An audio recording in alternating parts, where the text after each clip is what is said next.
Kohler would probably be my second favorite. I hate Honda and I hate Kawasaki because they put too many plastic parts in them.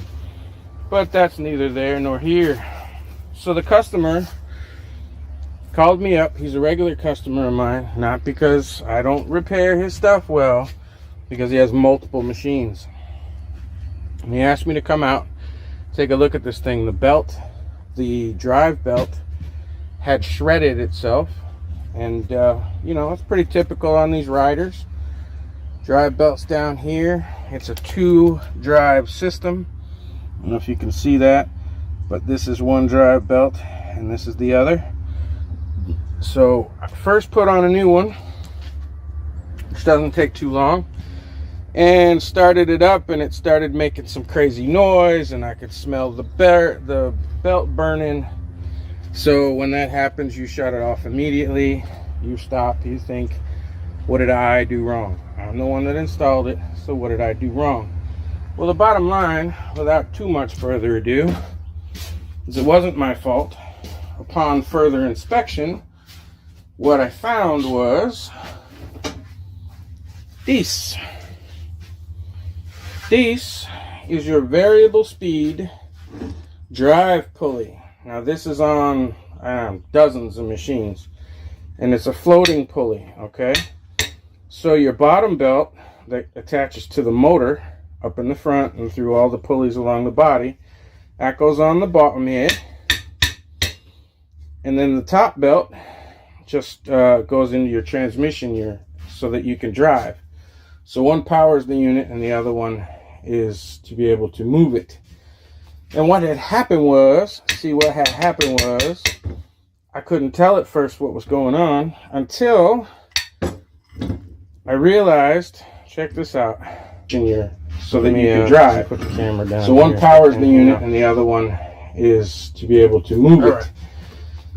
So what had happened was, this pulley slides up and down, and it runs on a set of bearings. Now I don't know if you can see that very well, but this is not supposed to be wobbling, okay? And what happened right now is, the long and the short of it is that right inside of here, this is bearings. These are ball bearings that are in there, and there's half of them are missing. I'm sure you're not going to be able to see that. Let me see if I can get some light on this thing. See the ball bearings that are in there and the space between them and how it's all crooked in there. And right now they are moving around, so it's kind of jammed.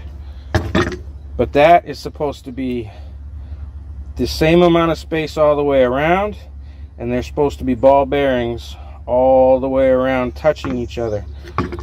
And because they've all moved to one side, I can't even really show you how bad this thing's wobbling. You see how watch the screw go up and down. Okay, this whole thing is toast. Now it's taken because of the pandemic, because of shipping problems, because of the war over in Ukraine. I don't know why. The prices have gone crazy on these things, and they want as much for that pulley as you can buy a used riding mower for. So I talked to the customer. He said, find me a used one. I got a buddy of mine that runs a junkyard for lawn tractors around here, and I have had him on high alert. I've had a couple of guys across the state on high alert, and it's taken like 3 months to find a used one of these. Now don't worry about the fact that it looks a little surface rusty. What's important is, you see there, okay, you see how you have the same amount of space all the way around. Trying to come out in the sunlight, it's about to rain, but you have the same amount of space all the way around here. And in this case, you can't see those ball bearings. A, there's a little bit of dirt in there, but B, there's also a little rubber sort of an O-ring or a grommet that is in there that covers them over and keeps the grease on them. So there is no movement whatsoever. That's what was wrong with this thing. And as it spins, it got hot. The bearings wore out. Nobody greased them. Nobody ever greases those. It takes somebody that runs a repair shop like me to know to even grease them. But it didn't get greased. The grease wore out. This thing spins 3,500 times a minute. It got hot. It burned up the bearings. It melted out the rubber O-ring, and the bearings just disintegrated. And then the pulley went wonky, screwed up the belt, ripped the belt off. It happens. Now, buying that pulley, if you can buy it new or used, is absolutely worth it. Don't scrap a tractor over it. This thing is actually in good shape. It's a little dirty right now because if you've watched my other videos, it's been sitting over there in the corner. And then we had, you know, leaves coming off the trees, and so it needs a good bath. And I had to air up one of the tires. It's been sitting for a while, and he had it sitting at his place for like 2 months because he got COVID. So it's been sitting for about 6 months. So I'm going to give it a clean up, and I am going to put the new pulley in place. Now I'm not going to show you the installation. I will sort of. You see there's 3 bolts right here. Okay, oops. There's 3 bolts here. 1, 2, 3. And they line up right down there on the frame. Okay? So when you know where it goes, the bolts come in from the outside of the machine. So I'm going to go here between the wheel and the frame, and I'm going to put the bolts in. I'm going to feed the pulley down where it's supposed to be, and I'm going to screw those bolts in, and I'm going to tighten them up. And all I have to do then is feed these 2 belts around the pulley. If you're not sure which is which, look inside the machine. One is higher than the other. The drive belt is the longer belt, or the motor belt is the longer belt, and it's down low. Clearly there's, you know, an inch or so between the shorter one. This right here is a tension arm, so that will move when I'm ready. The top belt goes around that, and that will move in order for me to feed the belt onto the top pulley. So I'm going to clean this up, get most of the surface rust off of here. It looks bad, but it still feels smooth. I'm going to grease it. I'm going to shoot it with some oil. Then I'm going to bolt it in place, feed the belts back around, and I'll show you what that looks like after the fact. So right now, it goes in right over there. Okay, so when you see this in a second, it'll be in place.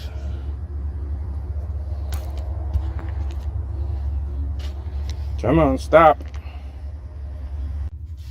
Now I can hear the questions already. The top of the pulley doesn't matter. The only thing that sits on top of this is the battery and the seat that moves out of the way. So it constantly gets wet. These constantly get surface rust on them. If you're worried about it, which you shouldn't be, just take a little bit of sandpaper. You can take that off. What's important is the space in here, top and bottom, bottom and top. This is a double-sided slip here. So all you have to do to clean that up a little bit, take any sandpaper, okay, and just take the rough bits off. Top and bottom, top and bottom.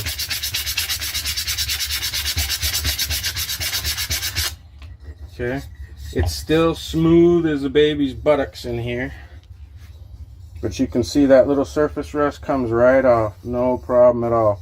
So I'm just going to take the sandpaper, take all this stuff off of here. I'm going to do the edges here, the edge here. I'm going to get up in here and make sure that there's no burrs. That's what I'm looking for. Again, I'm not worried about the surface rust. The belt will actually take that off when you get it installed. But I'm going to run around it with a little bit of sandpaper, make sure that there's no burrs in there, there's no metal that's sticking up. And then I'm just going to shoot it with some good old-fashioned grease all over the thing. Wipe it down real good. I'm going to spray it with a little bit of carb cleaner to get the excess grease off of it. What I want to do is protect the metal, okay, without getting oil all over the belt. You get oil in the belt, then it wants to slip. People will tell you that the belt won't work and all that. You got to have a lot of oil. You got to have a lot of caked oil on a belt, in a belt, for it not to work. A little film of oil on there to protect this stuff from rust again. It's not a big deal, but do it at your own discretion. All right, now take you back outside. Got a little cloud cover. But basically all I did was just what I said. Okay, I can't see in the lens of my camera, but I just took the sandpaper. This middle one actually spins freely by itself. I just took sandpaper, top bottom, around the edges to make sure that it was all smooth. Surface rust doesn't matter. Coloration doesn't matter. You're just looking to make sure that there's no burrs or anything like that that will mess up the belt when you put the new belt on. That's all there is to it. You clean it up, you spray it down. This is going back on the tractor. Okay, now what I did was I went ahead and put the pulley in place. There it is. I put the 3 bolts in, but I didn't tighten them down, so there's still enough room for this to move. Now, the first thing that you're going to have an issue with is that there is a metal keeper right here. And in order to get the lower belt past that keeper, you have to use your fingers. And you have to go in there and you have to pull that middle pulley all the way to the top. If you feed that side of the belt in first, because it's easy and there's no keeper, you won't be able to squeeze that middle pulley up towards the top because the belt will be in the way. So you have to start with this side. Pull that middle pulley up as far as you can, feed the belt into the lower side of the pulley between the keeper, then you can put the other side on. Then the middle pulley floats where it's supposed to. Now all I have to do is take this upper belt. Remember I said there's a tension arm right there, so I'm gonna push that to get the tension and get that belt around the pulley, and that's it. Now they don't give you much room to work on these things. You have this little battery box, which is barely enough to get 1 arm in, let alone 2. You have a little bit of space here between the frame and the wheel inside of there. So what I did was I took this piece of rope, same rope from my last video, trash rope. I ran it through the hole on that spring assisted arm. Ran it out the side of the tractor. Then I just reached in here like this, grabbed it with my hand and pulled this way. At the same time, I reached in from here and pushed on that arm so I could get that arm to come over far enough to feed that upper belt right around that upper pulley. Easy peasy. Goes around that pulley, and that tensioner arm. That's it. It's a very small, short belt. So if you use a little piece of rope, you can pull that arm over, feed the belt over it, let it spring back. Now I got to take that rope off and I got to tighten those bolts on the side. I just put them in. They're right there. I just put them in by hand far enough to hold that pulley so it could still move and wobble while I did what I needed to do with the belts. It makes life easier if you leave it loose.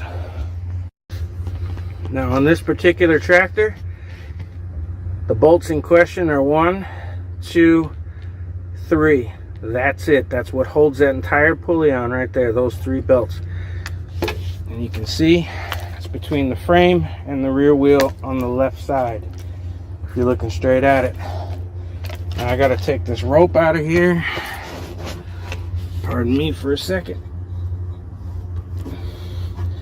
If you leave that in there, it'll get caught around those pulleys and you'll have all kinds of trouble. So take the old rope out, throw it back in the trash pile. Now my pulleys are all in place. Large pulley, this is on the top of the transmission. It goes around the top part of the pulley we just installed, and it goes to that tension arm. So it is always tight, okay? That's always tight. because that's when you put it in gear, forward and reverse. Now the other belt, the actual motor drive belt, you can see that can move in my hands. The reason for that, let me see if I can push it over. You see how far that'll go? And watch what happens. See how it straightens right out? I'm pushing the gas pedal basically. This is a variable speed transmission. The harder you push the gas pedal, the tighter it makes that belt, the tighter it goes on that pulley, the faster it goes.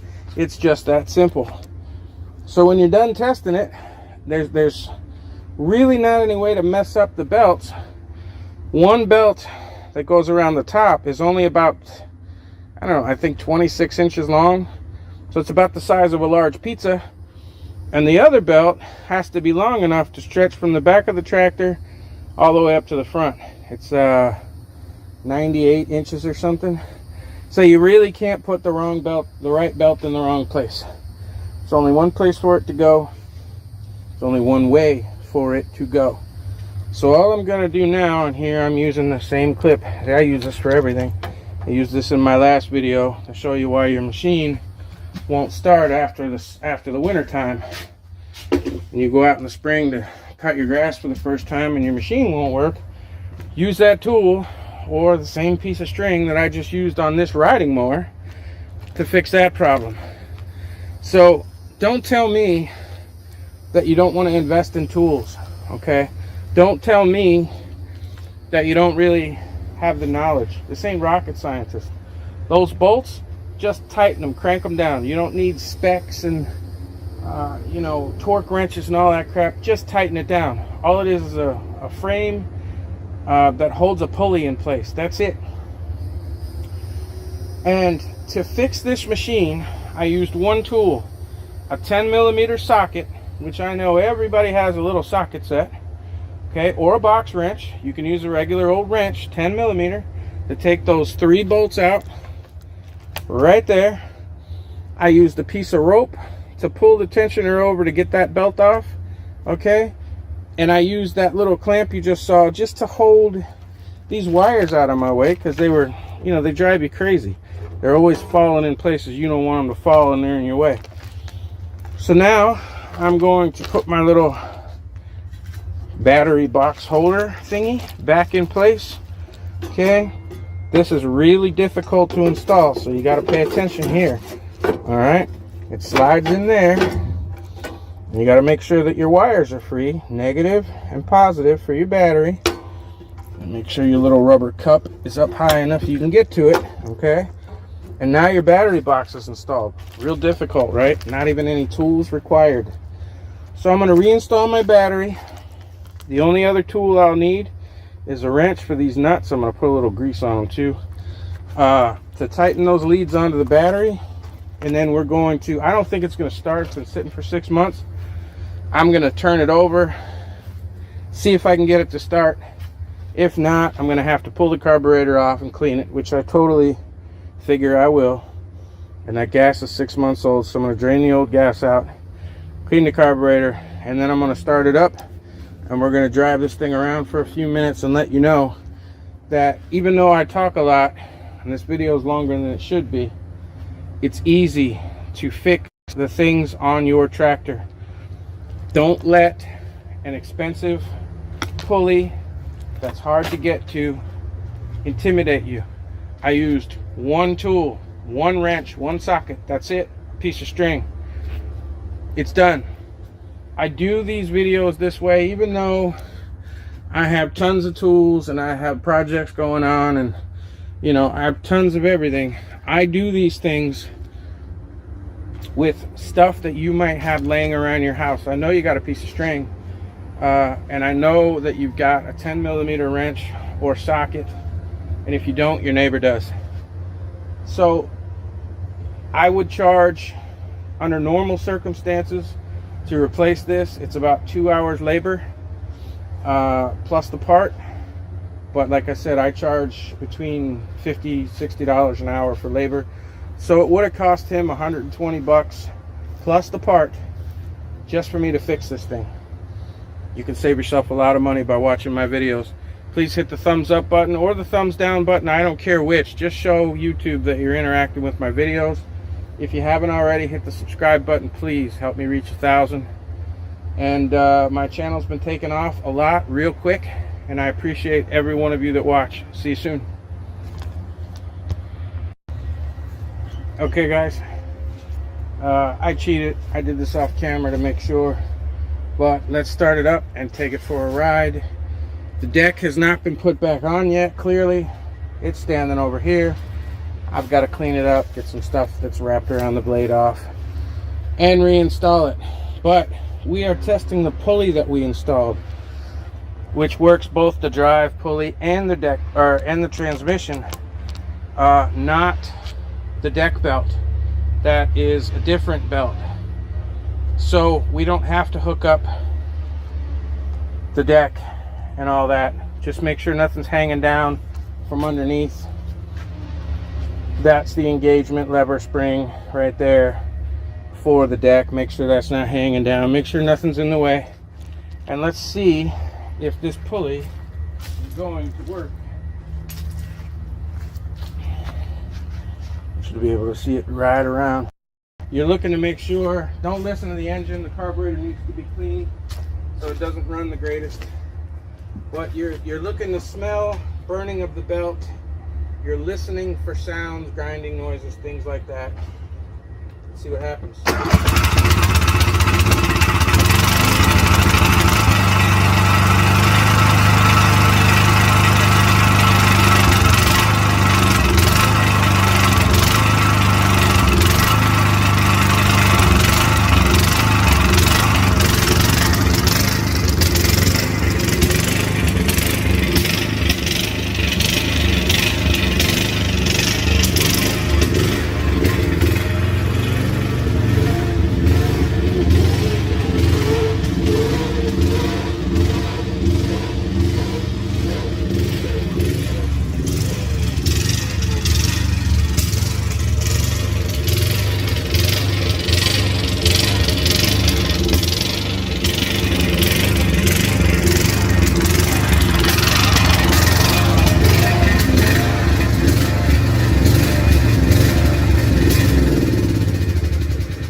Okay, you might have saw it jumping around. That's because it's backfiring.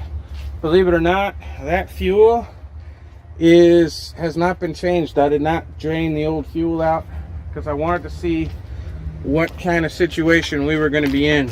If it was a dead no start whatsoever, then I knew that I was going to have to put that carburetor through the ultrasonic cleaner 2 or 3 times to get everything clean after pulling it apart.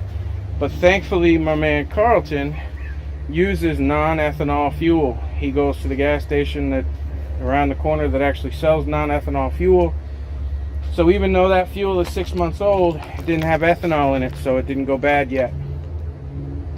Carburetor's going to get a quick tickle through, clean it up. I'm going to adjust the idle, make sure the air filter's in good shape. That can all cause it to run rough. But you saw I drove this thing around, you know, out to the end of my yard and back, and forward and reverse works fine. She's driving smooth. I don't feel anything it shouldn't be feeling, and I don't smell anything I shouldn't be smelling, which tells me everything's good to go and back in place. As soon as I clean this carburetor, I can give it back to my man after months of waiting on this part. So thanks for stopping by. See you soon. Guys, welcome back to my channel, Monkey Wrench. I'm Kelly, the monkey with the new saw. Today we're going to be using our new toy provided by our sponsor. We'll talk about that later. And we are going to fill in this space right here with an 8-foot workbench. I'm going to cut up all the wood with my new miter saw. I'll show you how well that works. Then we're going to put the frame together, put the bench in. I expect this entire process to take me about 45 minutes. And I'm not going to be talking. So there's going to be a lot of fast forwarded footage in this video. If you're photosensitive, sorry about that. But it's got to be done. And I hope you enjoy the process. Please subscribe. By the way, it's Christmas. So if you want one of these hats, I'm giving one away. All you have to do is leave a comment down below. I want one. I'm gonna choose a winner and send it out for Christmas. Well, this was so easy and quick, and I still have time before it's too late to make noise. So I decided to cut all the lumber for my 8-foot bench too.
That is all of the wood that needs to be cut except for the plywood top, which is already cut and standing here behind me.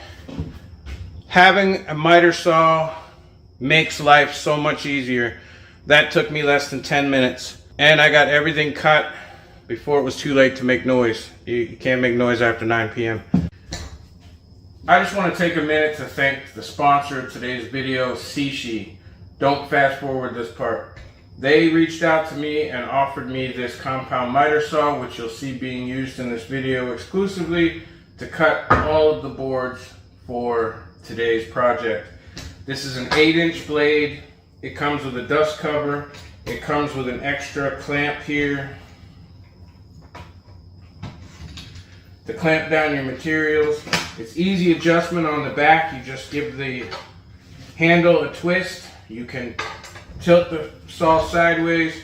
You can also move it to whatever angle you want. It has nice audible clicks, so you know exactly where you're supposed to be. The nice part about this is it has safety switch on both sides of the handle, so whether you're right-handed or left-handed, you can easily use the safety switch to pull the trigger. It's got a nice guard on the front. It also has a laser built in, and the switch is right here on the top, so when you turn it on, a laser beam goes across your wood. The light is directly above me, so you probably can't see it, but I can. That makes everything easy. It's large enough to do 2x4s, 2x6s, and 2x8s, possibly 2x8s. It has a base on the back to keep it stable so that it won't fall over on you.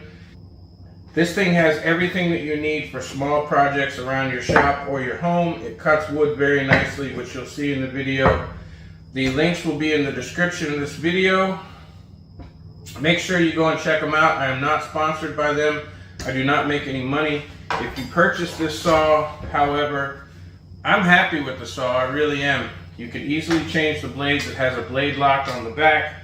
It also has a lock here on the side that you just twist, and it will lock your saw closed. You got a handle on the top, and when you want to unlock it, you just pull it and turn it, and you're good to go. So thanks once again to the CC company for sending me this out. This is model MS02. I used it to cut up all the wood for 2 workbenches, and it took me about 15 minutes. So check out the saw if you're looking for something to get into that's inexpensive and that really does the job.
Alright, so now that the frame is done, I built it exactly the same way as I built the bench in the last video. 2 bands with legs in the middle, that's it. Very basic bench. I'm going to put the top on. Make sure if you got good one side plywood that you put the good side up. No sense looking at the bad side. The good side's not any stronger, it's just smoother.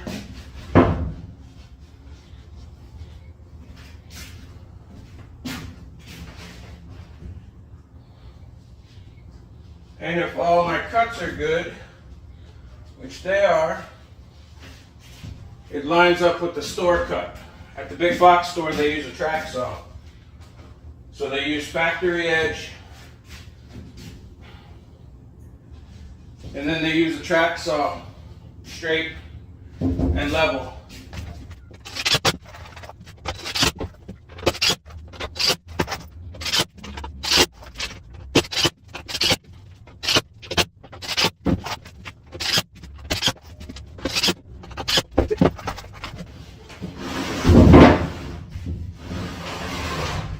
So the second set of legs in the middle is up to you. I may use them, I may not.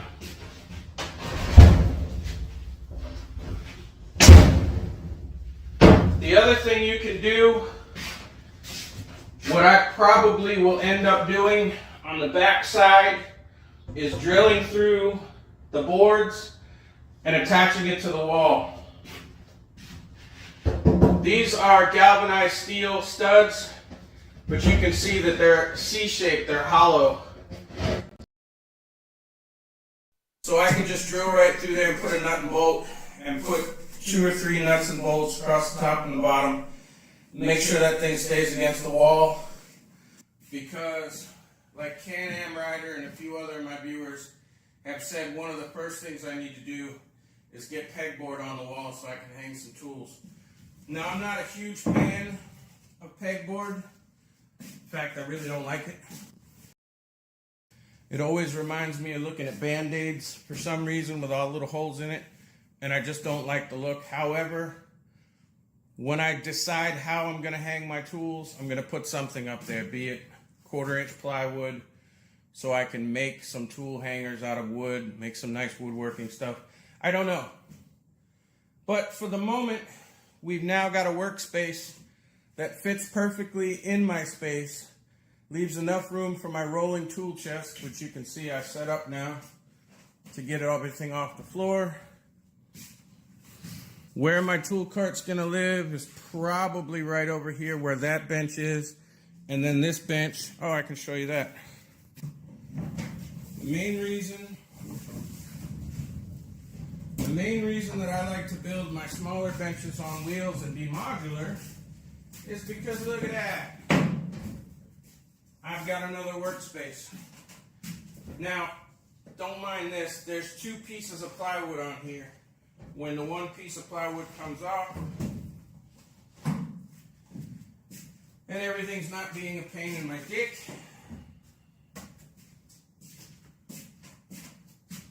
my work surfaces are actually level over here.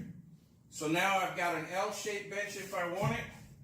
I could take this bench outside, work on stuff, move it around the shop, take it out in the yard. And there's going to be a twin to this one, which I'm not going to bother to make a video on. There'll be a twin to that bench, so I can actually put 2 of them long ways if I want to. 8 foot, there's a video of that on my channel. 2 foot by 8 foot that direction. Move it out of the way when I need space. If I have to bring something large in here and I just need them out of the way, I can roll them out of the way. I can set them up in 4 foot by 4 foot tables. When you do a couple of modular benches to complement your main bench, you can't go wrong when you have small space like I do. So thanks for watching. I hope this gives you an idea. I didn't have to level anything on this. I never even touched my level because A, it's a long bench, and even though the boards were twisted because they're cheap 2x4s, When everything went into place the way it was supposed to, it pulled everything back the way it was supposed to be and leveled everything out by its own weight. So this one doesn't rock at all. I'm getting nothing, no movement out of it. And it's just a really basic, simple way to have workspace. So thanks for watching. Hit the like button, hit the subscribe button. It's somewhere between my chin and my balls. Check out today's sponsor. The links are down below, and I'll see you soon. Hi guys, welcome back to my channel, Monkey Wrench. I'm Kelly, the monkey with the wrench. Today, Peanut's over there watching what's going on. I don't know if you can see him. What are you doing over there, buddy? Anyway, today we are going to be working on this John Deere E130. And I want to start off by saying thanks everybody that comes to watch. This tripod keeps hitting my leg. Hang on. And today, we're going to be working on this John Deere E130. First of all, I want to say thanks to everybody that stops by. Please hit that like button. It really helps me grow. Hit the subscribe button if you haven't. Join the family. And thanks for all the new subscribers. I can't keep up, which is great. So I want to discuss something that I get in the comments all the time. And that is that you should never do this. I hear this all the time. You should never turn a tractor up on its side. It's bad for it. Oil's gonna leak in places it shouldn't. Blah, blah, blah, blah, blah. Now let me tell you something. In this particular video, we're gonna be working on this John Deere E130, and you're gonna see real quick why it's easier not only to film, but to get this thing up. If you put it up on jack stands, you're climbing on the ground. I am 50 years old. I do not like climbing on the ground, up and down 22 times because you forgot a wrench or you have the wrong size or whatever the case may be. It is so much easier if you have the strength to turn a machine over. Now, when I was younger, I was a boxer, I was a bouncer. I'm a pretty strong guy. I get that. Not everyone has the ability to do that. However, by the time it takes somebody to set up jack stands and crawl down on their belly or their back to work on something that's 4 inches above their face, I don't do that. And if you've ever taken a motor apart, you know that oil, the whole 1 3/4 that's in this, is in the sump in a sealed engine case. And unless you turn it completely upside down, which in the sailboat community we call turtling, oil's not going to go anywhere it's not supposed to. If the carburetor is up, if the carburetor is down, oil can find its way through the carburetor, foul your carburetor, leak all over. They say that it can come out the exhaust. I don't have that issue with it coming out the exhaust.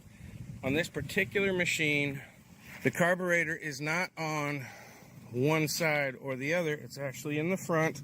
That won't hurt anything. When you turn the engine, the motor sideways, there's plenty of space to hold the oil right down in the bottom. It will not find its way out the carburetor. The only way that you can damage this machine, and I usually use a chair, I know I should use something different, is if the chair breaks or moves on you and then this thing flips over onto its basically turtles up onto its top side.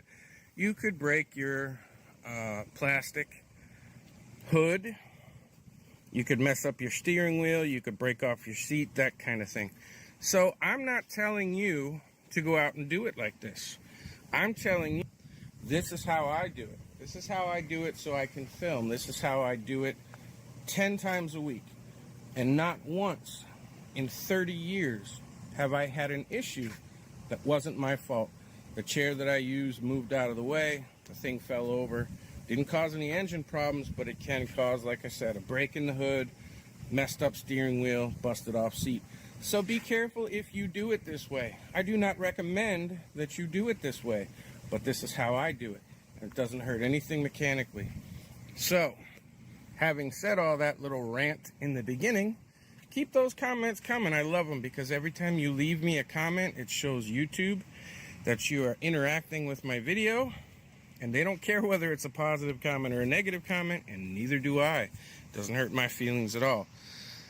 So yesterday's video was taking, or last week for you, was taking the deck off of this beastie right here because we needed to get it out of the way anyway. And while I had it off, I put on the new deck belt, show you how that worked, showed you how easy it was to take it on, put it off, and how to take off the deck as well. The reason I did that is because on this John Deere, this wonderful piece of malfeasance, I don't know what the right word is for it. People love these John Deeres. I hate them. I absolutely hate them. They do not last longer than anything else, like most people say. The older ones did, okay? Back in the 70s, 80s, 90s, they were. But today, John Deere is just an overpriced piece of plastic crap. Not to the customer. It's just a personal opinion. We all have them. But in this wonderful machine, we have a problem. The owner of this machine contacted me and said all of a sudden it would not run forward or back. Starts up just fine, just wouldn't drive. So again, like in last week's video, I showed you on the back of here is your pump release. You pull that out so you can push it in to engage the pump. And I was wondering if that had vibrated its way out. It had not. I checked all over this thing only to find the impossible. That this thick belt found its way out from between the keepers, which I can barely fit my fingernail in, and it found its way out of the keepers on, obviously on all three, but on both sides, and the belt came off. Now the belt doesn't look too horrible. It's got some worn spots there. It's got a few issues. It's older, it's stretched. It still should have never been able to work its way out between that solid steel keeper and that solid steel pulley. But it did. And today, after so many years of working on machines, it doesn't surprise me anymore. So that was his problem. And in order to change this belt, which is probably why you tuned into this video, sorry about the rant, it's a pain in the butt. The belt that goes underneath of the machine, as you can see, goes around the steering column. They couldn't spend an extra $5 to put in an extra pulley to guide it around the steering column. So you actually have to take that all apart, move the steering wheel, just so you can get the belt changed. So let's start out. Here we go. First, in the front, we have to take off the drive pulley. Then we have to loosen both of these pulleys. In the back here, next to the fan, if I can get my fingers in right here, this takes a 5/8 inch wrench. This is a post that screws into your transmission. You have to take that off, which I usually loosen it from up there. And then I just, see if I can find it for you. There it is. Once I loosen it from up front, because there isn't enough room back here for a wrench, then I reach up in here and unscrew it, take it off. That's the only way to get your belt off of the rear pulley, was to get this post out of the way. Then we have to take the steering mechanism off and push the steering wheel up to clear the belt. So let's get started. Now thankfully this is a newer machine and it's been very well kept, so I don't think we're going to have any issues with any rusted parts or anything. We're going to take this off first. And in all fairness, I loosened this before the video started. We're going to take off this drive pulley. You might want to put some never seas in there just to make sure that it doesn't stick to it. We've already got a little grease in there. Now the front of our belt is clear. Now we'll see the next part, which is going to be these pulleys here. Now when you're doing this, there are two kinds of pulleys on here, so it's easy to remember. On these V belts, one side is a V, obviously, the other side is flat.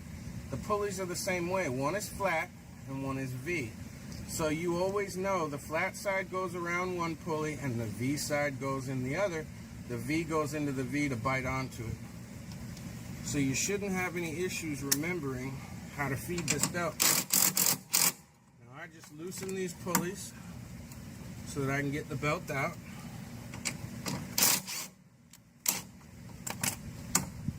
Just like that. And the same thing here.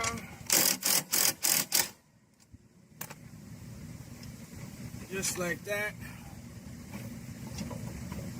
Now, off camera, I'm going to remove that stud in the back. And now I'm going to show you how to get the steering out. Keep you in frame. There we go. Up and down, off the ground, up and down, off the ground. I'm too old to be doing it all the way down to my stomach and back.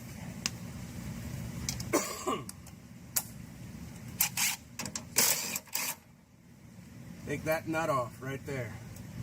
And that happens to be a 3/4 inch nut. So you take off the nut. Now, you can mark your steering here against this gear. This gear doesn't matter where it goes. The gear has nothing to do with any alignment. But what you want to do when we put this back together is remember that you want to be about the center. So 1, 2, 3, 4, 5, 6, 7, 8, 9, 10, somewhere around the 11th tooth. And when we put that gear back on, you're going to have to make sure that the steering wheel up there is pointing the way it's supposed to. It's not important mechanically. It's an aesthetic thing.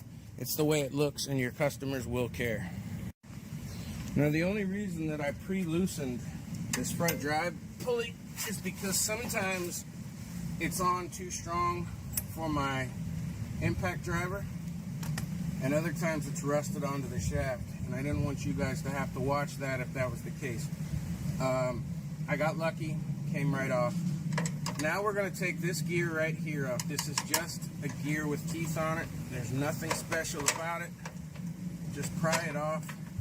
It's off.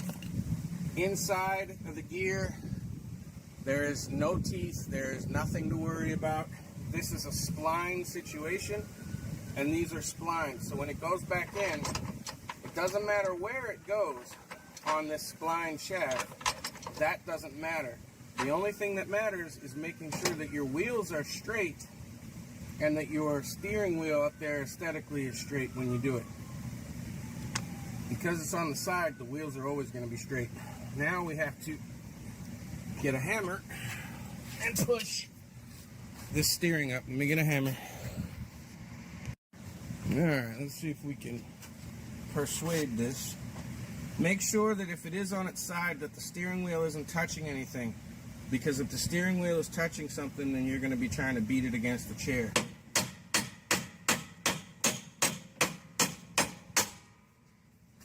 Easy peasy. Let me take you off the stand.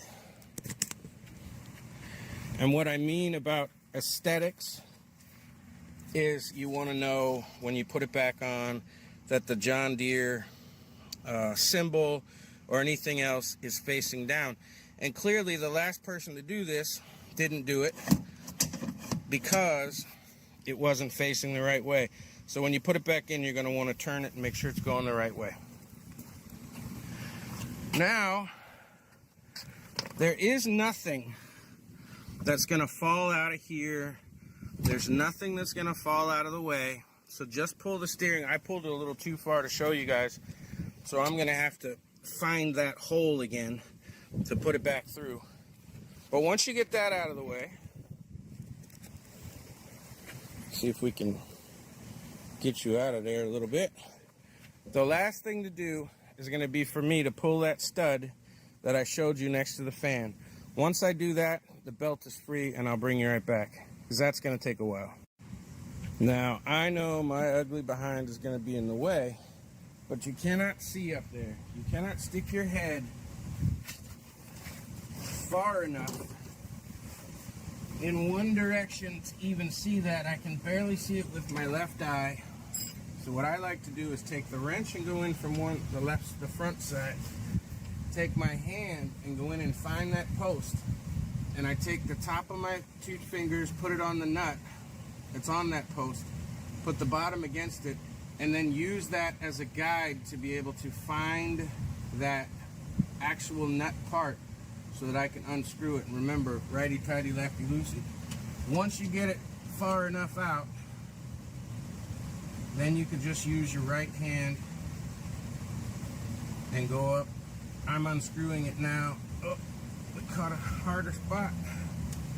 And there it is. And that's what that looks like. The nut is built in. It's not a separate nut. There's no adjustments on there at all. It just screws into the transmission. Once you get that out of the way, then you can feed the belt over the fan. No problem. Make sure you don't pull on that plastic fan and break it. Now this belt actually looks like it's in pretty good shape. It's worn, but it's not skinny enough that it should have been able to come out of those keepers on the front. But you know what? It did. The universe is a crazy place, and I have stopped worrying about why. Now you probably wonder why most channels tell you to take the new belt, put it next to the old belt, and see how it is. The old belt here is approximately the same size as the new belt. The new belt can even be a touch smaller. The reason is I have gone to the parts house and I have purchased belts that were supposed to be for the machine I was working on. I love this shade. Oh, I really love this shade top that I put up.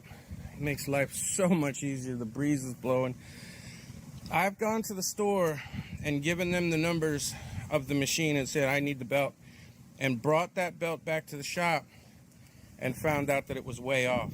There are people in the world that will buy the belts and then sometimes mistakenly they'll take the cardboard cover off of it, and then they'll put the wrong one on, or they'll put the wrong belt back in, whatever, and then return it, and they don't check it at the store.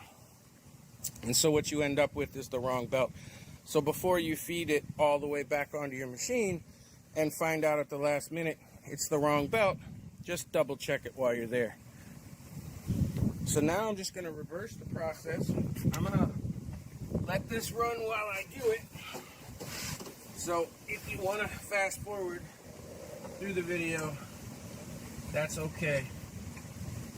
But it is important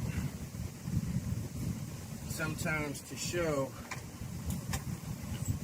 the completion. Now I'm just going to take this. You can see what it is. I'm just going to put it back in its little hole. Don't worry, I'm only going to hand tighten it. You're not going to have to watch me sit here for 10 minutes and put it all back on.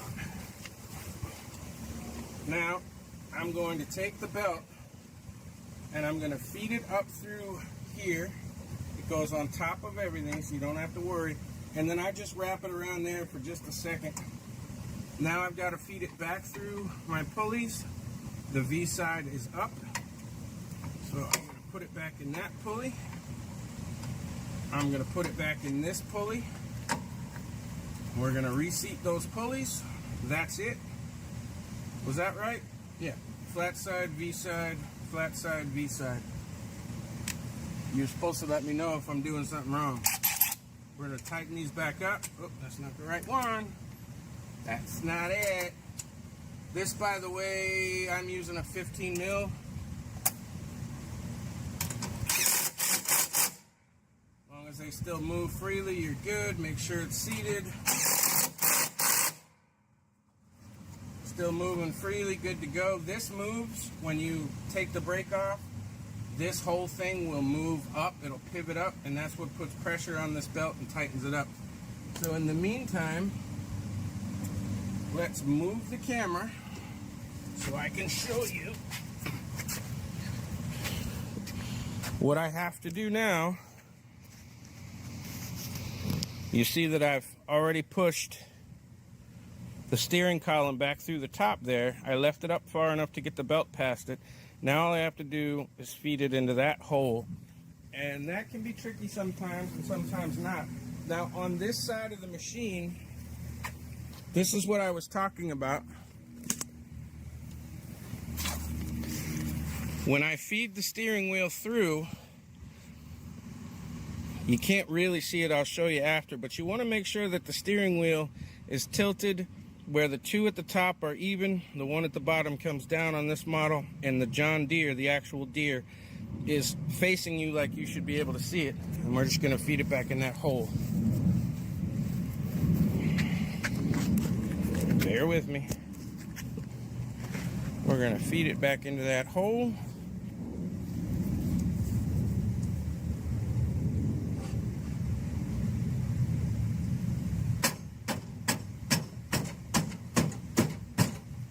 I just tapped it with my hand because it's a little bit tight, as it's supposed to. I sprayed a little lube on there. This came back through. This is splined, remember, so it's just fine. The gear has nothing but splines, and there's multiple splines. There's 1, 2, 3, 4, 5, 6. So as long as your wheels are straight, and when mine's up on the side, it's gonna be straight, all I have to do is feed this gear back on. Before I do, the top of the gear you can see has worn spots where it matches up with here, and the bottom does not. So in our case, I'm gonna flip this thing over and put non-worn spots, if it'll go on there. It should. Where's my persuader? Make sure that you're lined up with a gear. When you try to put this on, it has to line up with the teeth on here as well as the splines on there.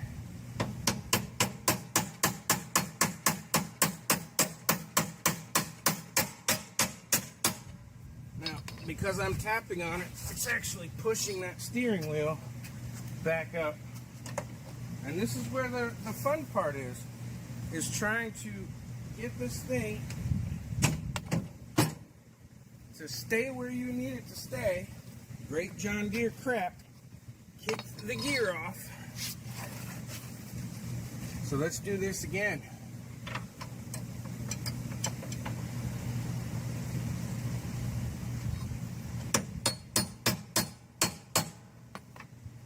It's gonna keep moving that. And most guys will say, cut, I'll bring you back when it's done. I want you to see how much of a pain in the ass this John Deere really is. And what I have to do to get it on. Now what I actually did was I grabbed this with my fingers and I used my knuckles as leverage to pull it backwards to give me enough clearance to be able to fit that gear in there, because the steering column's not going to move. It's being held in 4 different points from the top to the bottom, so that's not going to move. If that has wiggle room, you have problems.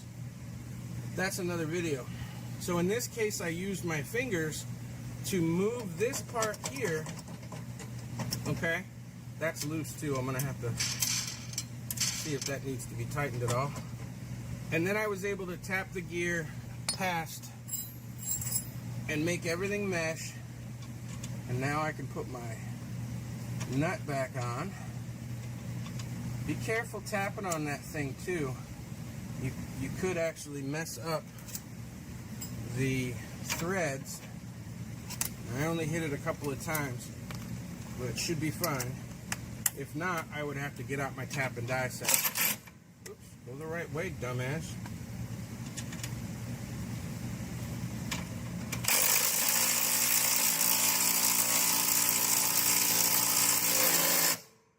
Alright, now we're in, we're good. This is back in where it's supposed to be. This is on correctly. It's not touching anything. This is on the other side of the steering column as well. Nothing's touching anything it's not supposed to. So the pièce de résistance, or as the French would say, the pièce de résistance. The final step, remember, I have to tighten that keeper in the back below the fan, which I'm not gonna make you guys watch, but I want you to see the rest of this.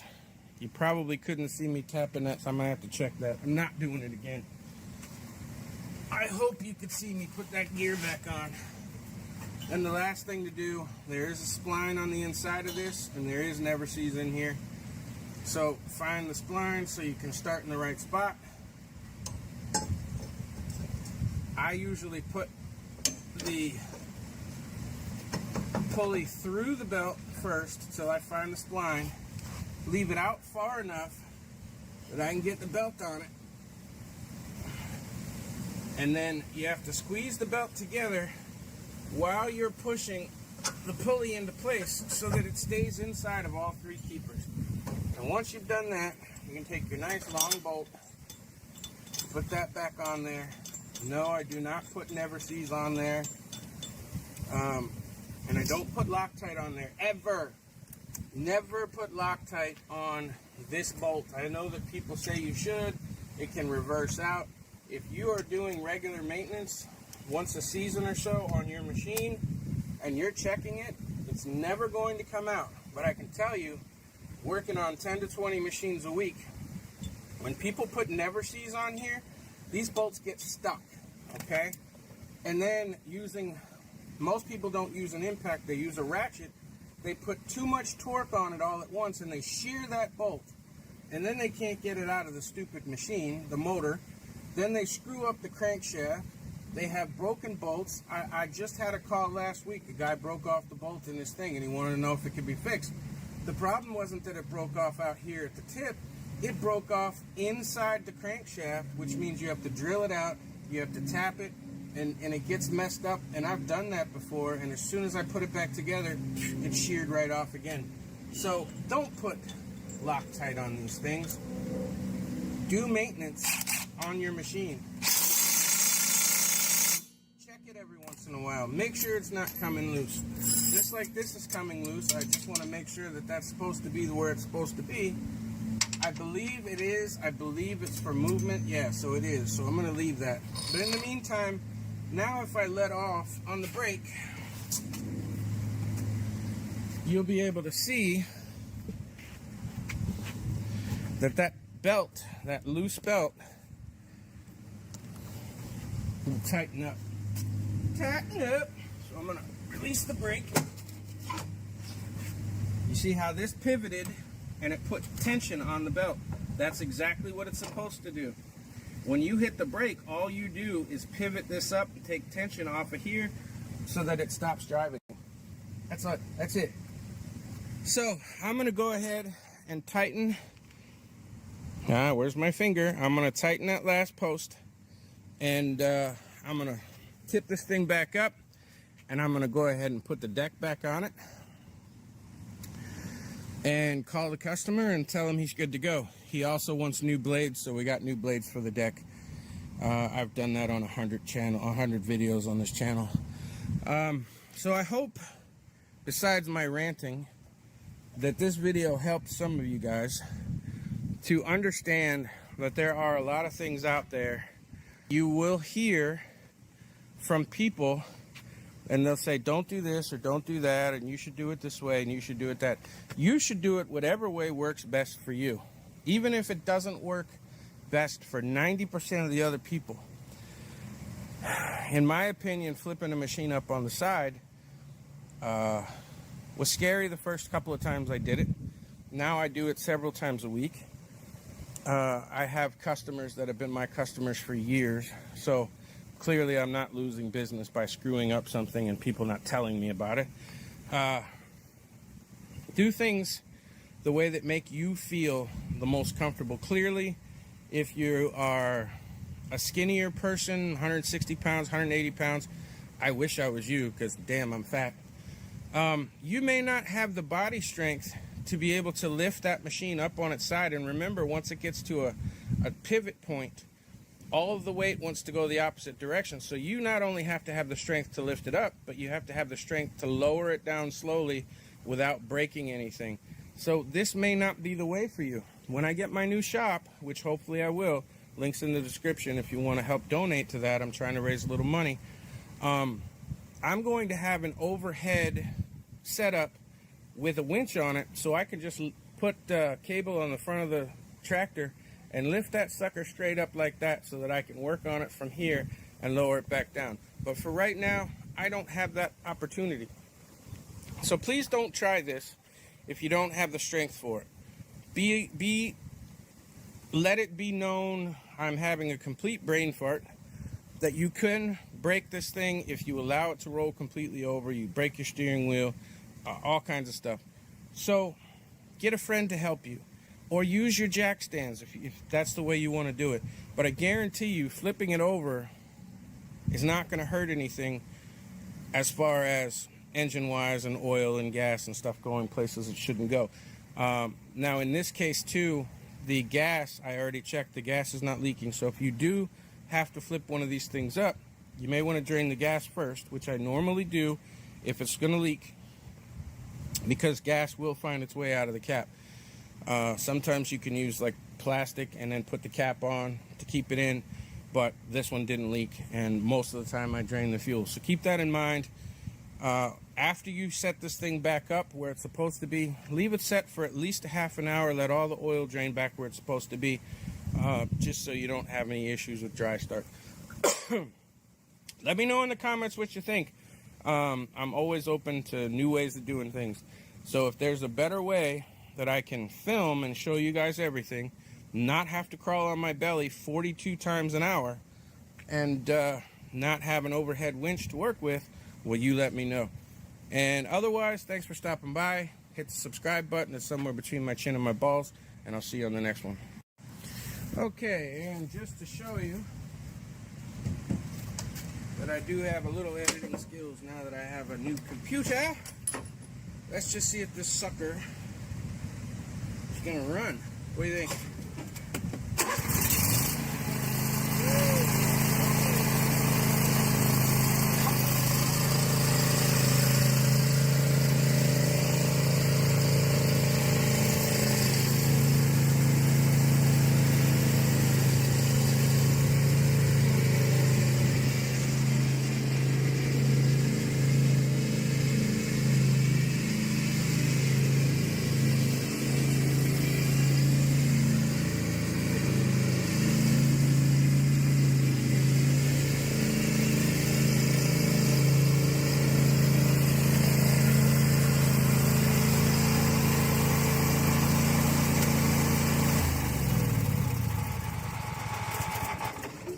The teddy bears have their picnic.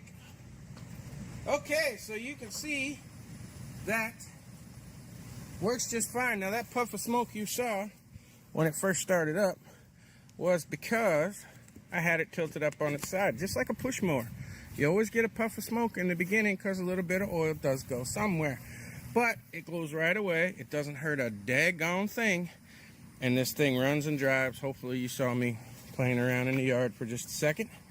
And what I meant by aesthetically was that when the wheels are straight, the steering wheel should also be straight. You should be able to see the deer.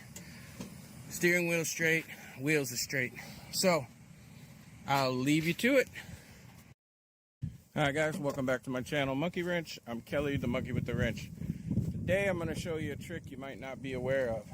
I have a full-size van. This is a Ford E350, and it's been sitting for a while, and it needs to be redone on the inside and all that good stuff. It's a project that I'll be working on this winter, and my biggest problem is I've got to move it right now.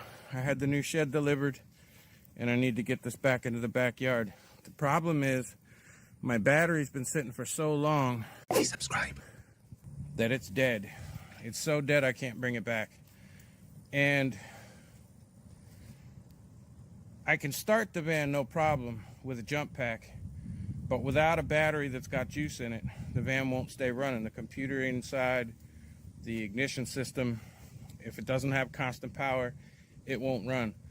So I'm gonna run my van today with a lawnmower battery. That's what that is. That's a little 350 cold cranking amp lawnmower battery. Now, you may run into this problem. These batteries are 175 bucks, and I just don't have it right now for a van that I'm not using, and it's going to sit for another 6 months while I build the inside. But it doesn't change the fact that I still have to run it. So maybe you have this kind of problem. Maybe you have a vehicle that's large, you can't afford a new battery for it, and you just need to be able to start it and run it. Well, these lawnmower batteries are $32, I think, at the big box store. So for 30 bucks, you can get a battery that will run your vehicle, and you have a jump starter already, so use your little jump pack. So let me get this hooked up and I'll show you. Alright, so what I have here is my little portable jump pack, which I love. And all I did was take some longer bolts with some big washers on there so that I could put the bolt through the connection on the battery terminal and still tighten it down. I've got those connected, and I've got my jump pack connected to it. So I'll be able to start the vehicle and then come around and pull the jump pack back off. The van will still stay running and I can drive it out of here. Now this may take a few attempts because I've got a flywheel that's missing 2 or 3 teeth, and sometimes it gets stuck.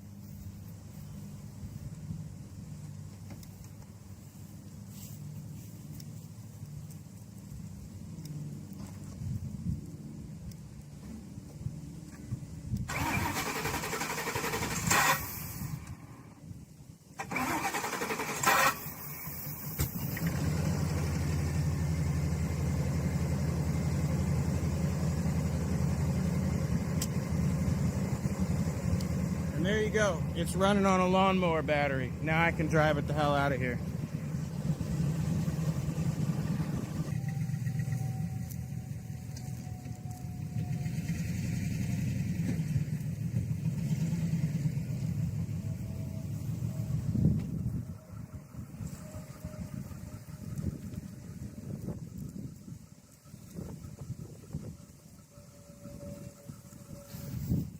Well, apparently it's windy out here and my camera fell over on the tripod. And my neighbors didn't bother to run across the street and catch it in time. But it's still running. I only stopped it because I have to open the gate. But you get the point. You can even see the smoke coming out of the tailpipe. Ain't gonna fall for no banana in the tailpipe. So I hope this helped you out. If you get stuck in a pinch and you only got 30 or 40 bucks, you can pick up a lawnmower battery to run literally one of the largest vans on the planet, which means it'll run your regular car too. And just carry your jump pack, start your car, go about your day till you get your next paycheck, whatever the case may be. Thanks for watching. Hit the like button, hit the subscribe button. It's somewhere between my chin and my balls, and I'll see you soon.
Hi guys, welcome back to my channel, Monkey Wrench. I'm Kelly, the monkey with the wrench.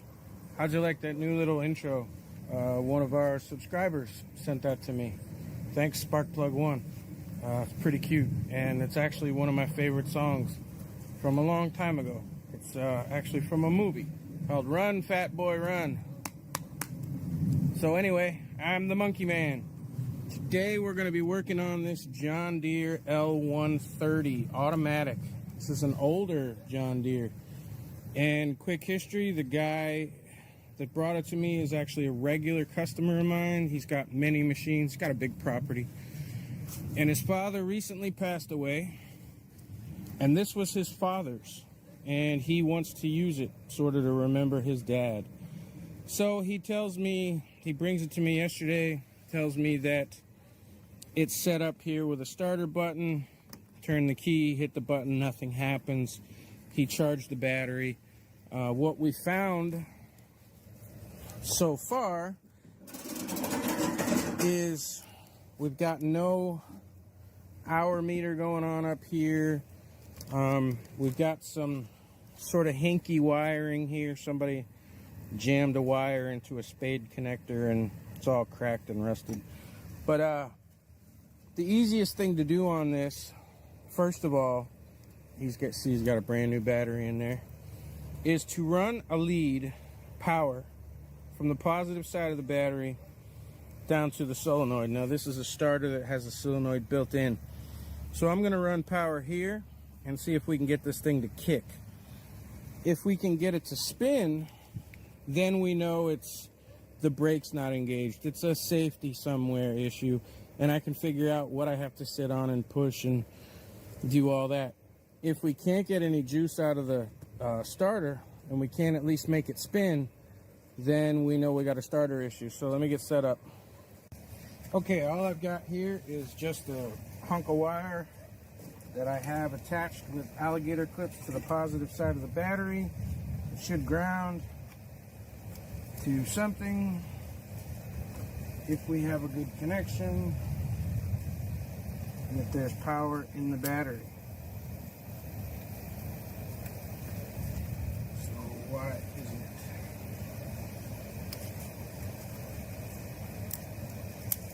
There we go. All right. So if I touch this to the lead on the solenoid and the starter and solenoid are good, it should kick and spin the cylinder, or the starter.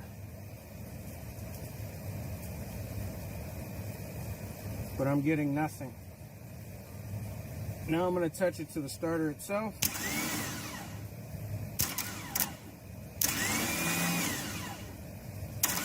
The starter is spinning, but the Bendix doesn't seem to be kicking up to go into the gears on the flywheel and turn the engine. I'm curious as to why that is. We're getting nothing at all when we put it on the positive side of the solenoid, which is not good.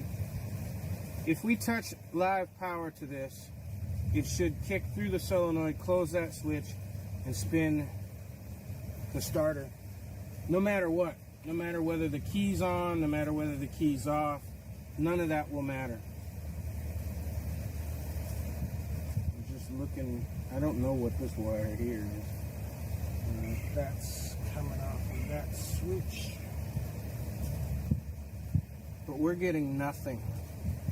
But again, when I touch it on this side, it at least spins the starter. So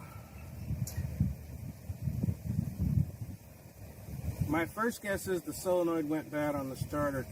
I'm gonna pull these two bolts right here and pull the starter out because I want to know why the Bendix isn't kicking up. I don't know how long this thing's been sitting. So we're gonna do that real quick. Okay, so what I've got here is I've just hooked a few leads up to a battery, positive and negative. I had to pull the starter off and bring it inside. I don't know if you can see it out there, but we just had a downpour and it's still pretty black up there. We're supposed to be getting more. So real quick, off camera, all I did was pull the two bolts out of the starter here. And what I found when I did that was that the wires were not hooked up correctly. Whoever hooked up the wires put the power wire on the solenoid, but they also put the power wire from the key directly to the solenoid. That's why it wasn't working. The power wire from the key goes right here. You see the power wire from the battery comes into here, and then there's a switch that makes a connection between this post and this post, and when you put power to this, it closes that connection and allows power to flow through the starter. So that's our problem. This bolt is missing, and someone twisted that wire around the positive or the first post on the solenoid. So what was happening, let's see if I can get it in the frame here and show you the reason I pulled this off, and it only took 2 minutes, no big deal. You can take a negative and put it anywhere on the body. And if I put it on the starter itself, see, that's the problem. Trying to show you this and show you what it was doing is sort of a pain in the butt. But watch what happens when I touch the starter directly. You can hear it spinning, but the Bendix is not popping up to make connection with the flywheel and make this thing start. Now, let me see if I can keep it in frame, sort of. Get it off the edge of the bench where you can see it. And show you what it's supposed to look like. When I take the ground and I put it on the body, and I hit the wire, I hit the connection where the wire is supposed to go. Ow, it gets hot real quick. But you could see that the Bendix sprung up where it was supposed to and spinned. So the problem was someone put, see, I burnt the skin off my finger just that quick, that black line. Power cut right into my finger. I hate doing that. Anyway, so the starter and the solenoid are good. So what I need to do is go put it back on. I need to find a bolt, a nut, I'm sorry, that's going to fit here. So I can put the battery side back on here, and I can put our key switch to here. So I'm going to find that bolt, or that nut, and I'll be right back. Alright, so all I did was find a washer and a nut that will fit on the contact post here. The reason being, I found a flared nut that fits, and there's a little piece that sticks out here, so I just wanted to put a washer on there to give it some space so that when I draw the nut on, it will match all the way, and I can get that wire back on. So I'm gonna go ahead and put this back together. Hopefully I'm not walking through a puddle with a lightning strike. All I have to do, this is the lead from the key. This is the one I'm going to wrap around the post I just put the new nut and washer on. And this is our power wire. That goes on the other side. And our 2 bolts go right back there. So I'm gonna go ahead and put that in off camera because it's raining and show you what I get. Okay.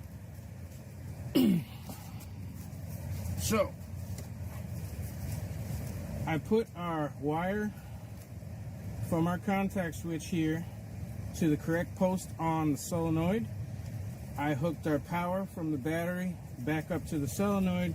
I hit the key, or I hit the button up top, and nothing happens. Okay, but watch this. I hope you're still in frame. Now if I take positive lead from the battery and touch it to the post where the switch is supposed to make connection, watch what happens. Now we're back in business and our engine is turning, which tells me, and there's only 2 wires connected, it looks to me like this here's the one with the hinky connection that's garbage. It's supposed to be the power coming from down below going to the switch, because this other one coming off the switch, and there's only 2 wires, is the one that's going directly to here. So what I'm going to do now is take this apart, because I have no idea where whoever ran this got the power from. This is clearly not from John Deere. But we're going to get rid of this stuff. We're going to strip these out just so I have something to work with. Look, it was fried. It was missing. That's why it wasn't making a connection. I went to pull the coating off and half the wire inside was missing from the way that they just jammed it together like that. So let's just see if we get rid of that crap connection, if we get a switch back. I doubt it. I don't know where that power is coming. We're getting nothing, so my guess is that wherever this power line is coming from It blew a fuse. It's not connected. Let me see. This should be straight power, bypassing the fuse. Let me see if I touch this, if it'll spin. Nope. So we're not getting any power out of this at all. And I'm not sure why or how. So again, power can come from anywhere. It doesn't matter. Power can come straight off the battery. So again, I'm going to take this alligator clip. Now I have this line off. It was disconnected from here. I'm going to take this and I'm going to put a temporary lead straight to the battery and see if we can fix this problem without having to spend a lot more time and money. Now we just have this wire, instead of coming off of the motor somewhere, the mower somewhere in the wire connections. Now we're going to see if we can put it straight to the battery with this alligator clip. And now let's see if our switch works. Hey, look at that. So our power wire, wherever that was coming from, was dead. Watch this. Bingo. So the switch is good. The starter and the solenoid was good. That's what we were worried about. All I have to do now is bring this power to this switch from somewhere else. So you know what? Honestly, I'm going to see if I have a ring connector, and we're going to put it straight to the battery, because that's what I've done here. I've just taken that and put it straight to the battery. So let me do that real quick and I'll be right back. Okay, all I've done, like I said, was take the positive wire from the switch and run it directly to the battery. This wire right here is dead, so I'm just gonna kind of tie a knot in it and cut the end off just in case it's a bad connection and kind of tries to come back later. We're just gonna tuck that out of the way. And now when I hit the button, when the key's on, we hit it when the key's off, we're still getting straight power, which is good. The key on, it would start if, I have no idea how long it's been sitting, if it's got fuel in it. But at least now we know our starter issue's fixed.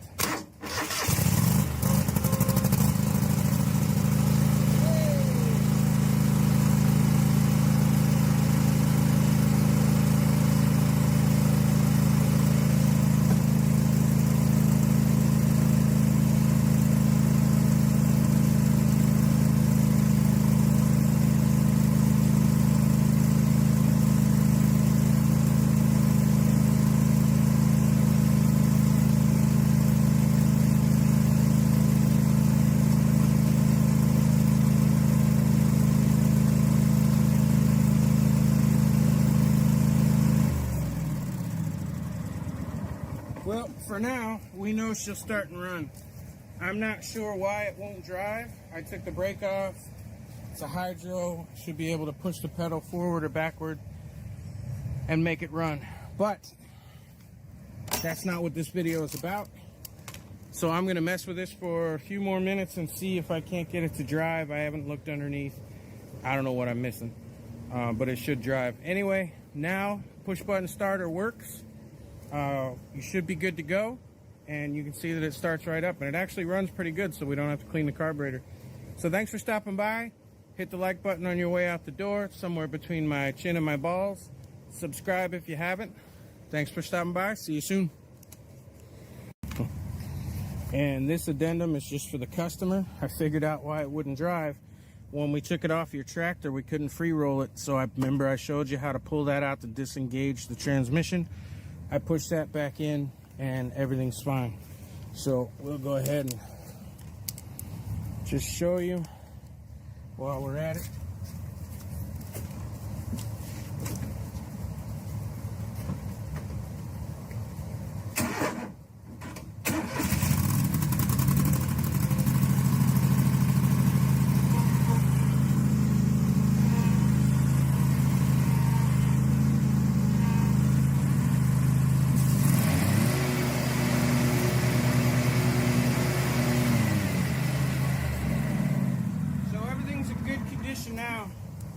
Blades come on. There was a loose wire on there.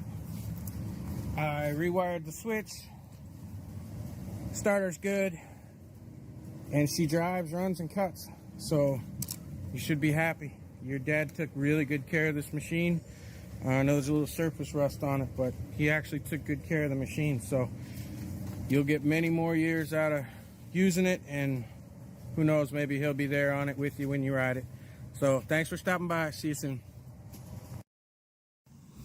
Hi guys, welcome back to my channel, Monkey Wrench. I'm Kelly, the monkey with the wrench. And finally I'm outside and I have shade in my face. And here's why. Because the new shop has been delivered.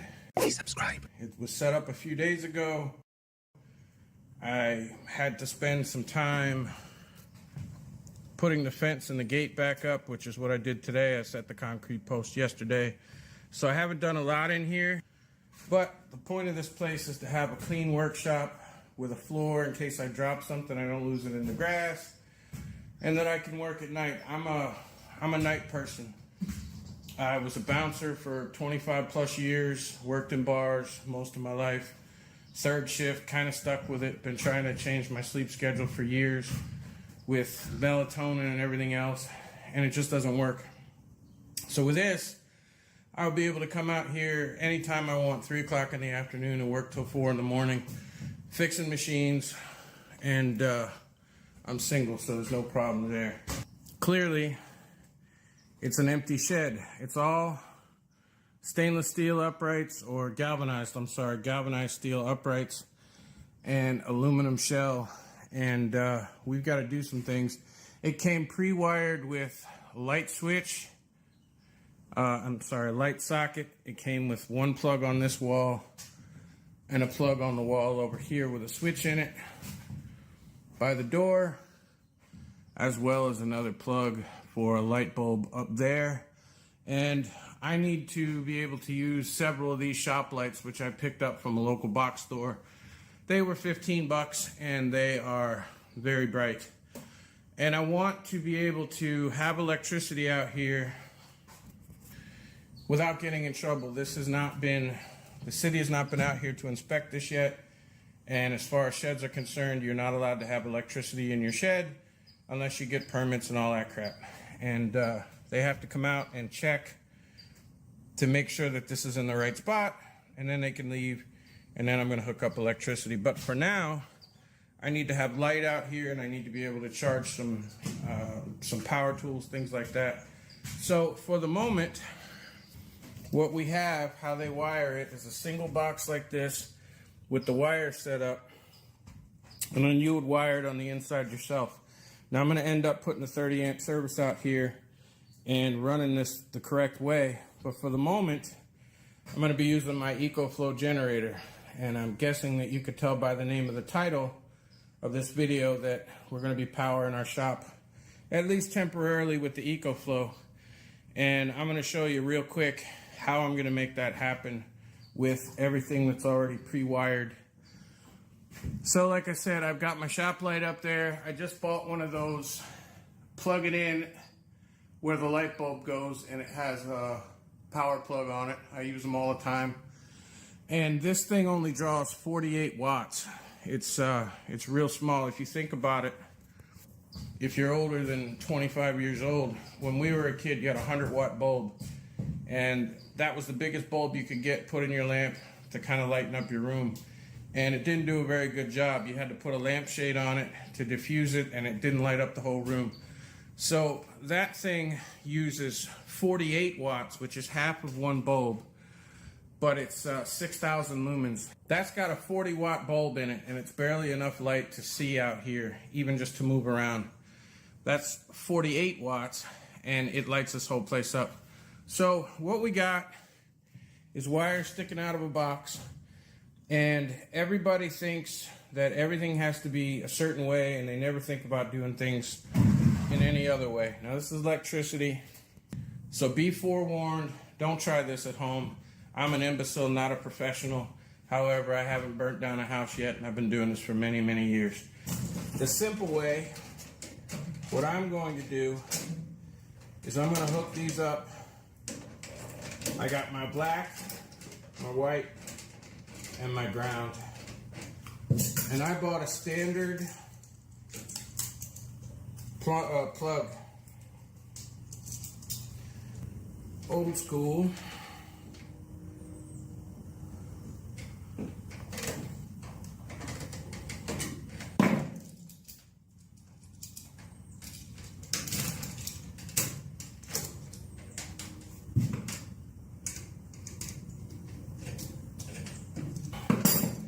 Because this is going to have to come back out when the inspectors come,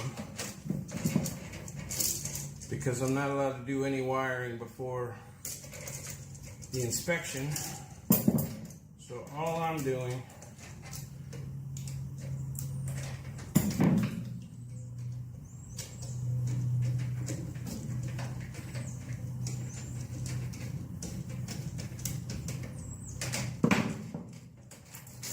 is giving myself a place that's fresh and clean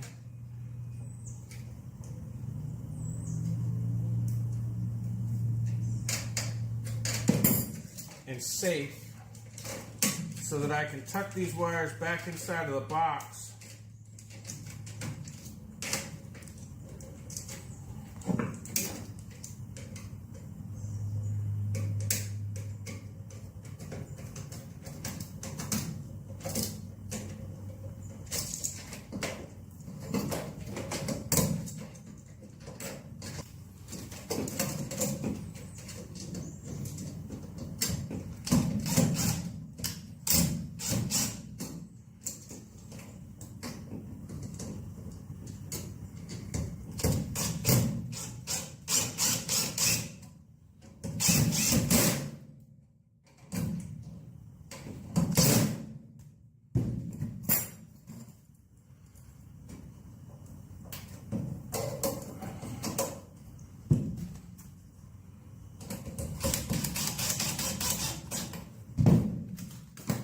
And I know what you're thinking.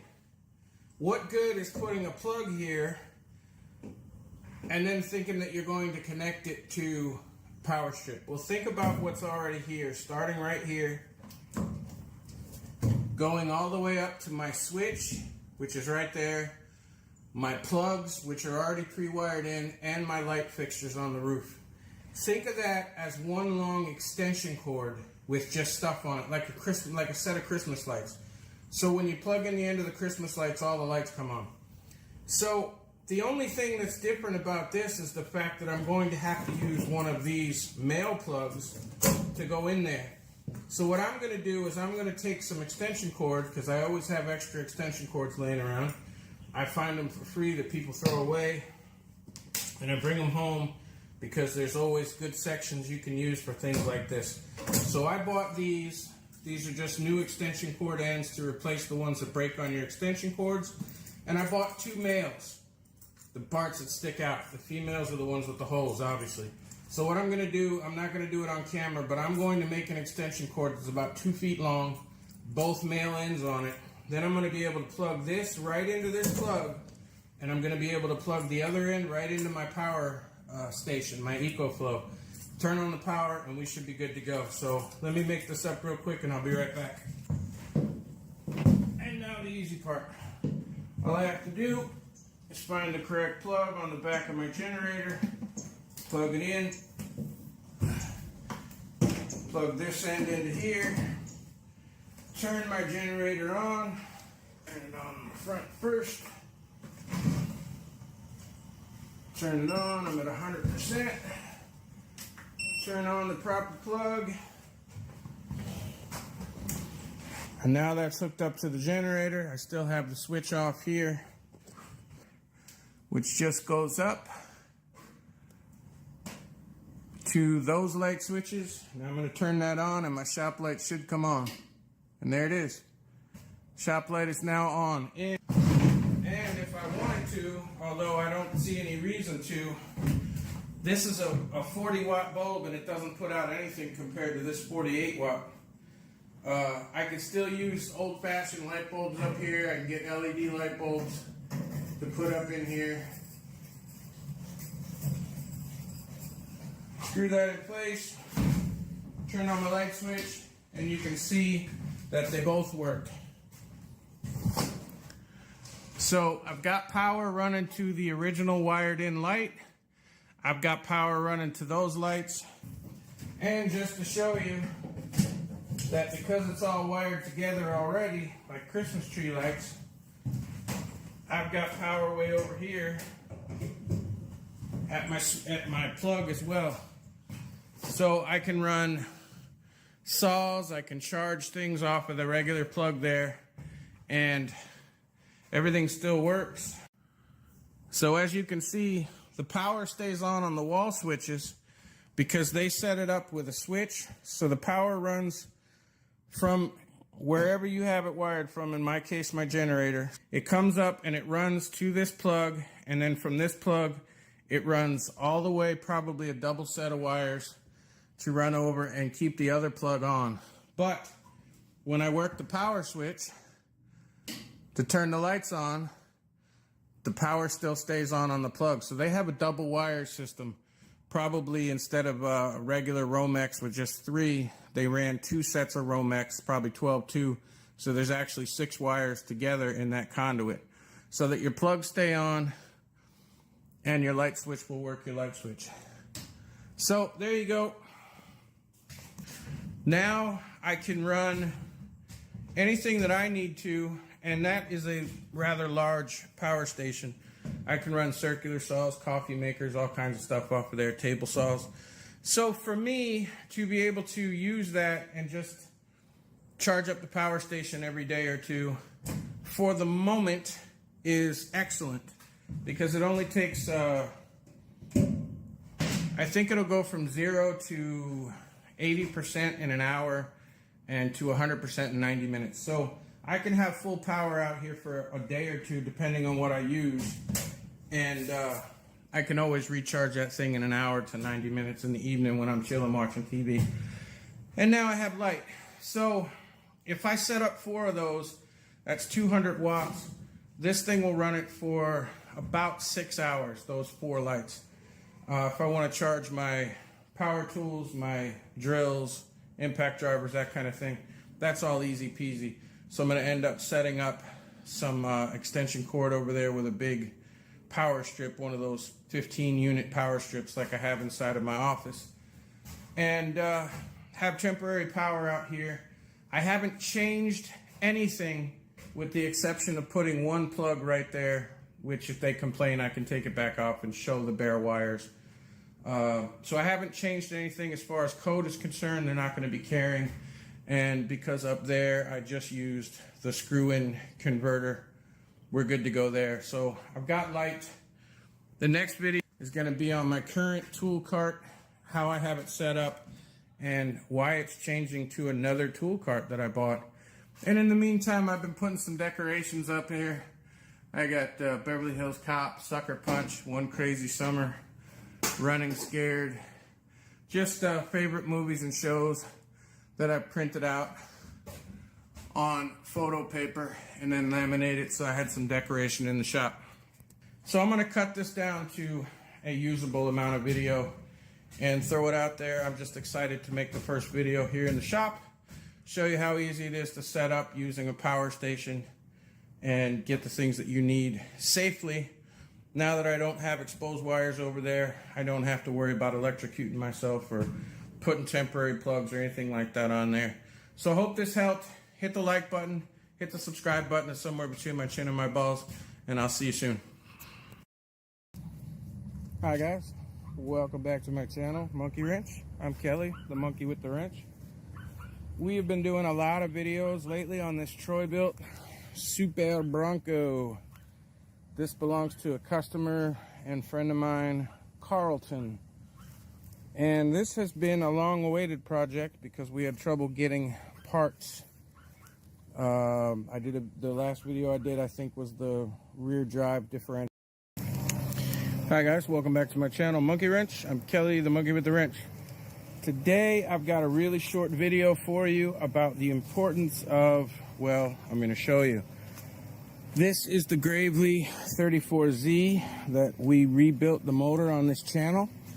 And when I put it back together, I was so excited to use it while I was waiting for it to be sold, that I forgot to hook up the charging system, and I started cutting a few lawns with it a week. And the other day, the PTO switch stopped working. It was intermittent for a minute. I got through half a lawn, stopped to pick up some debris. The mower shut off, and it would not restart. The battery was completely dead.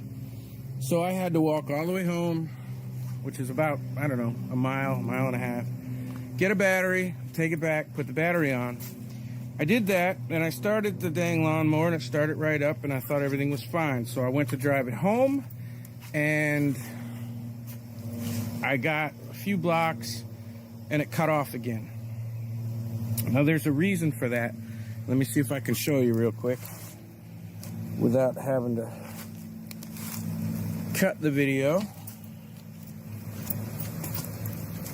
Most machines, you won't have this issue, but on commercial machines, you could.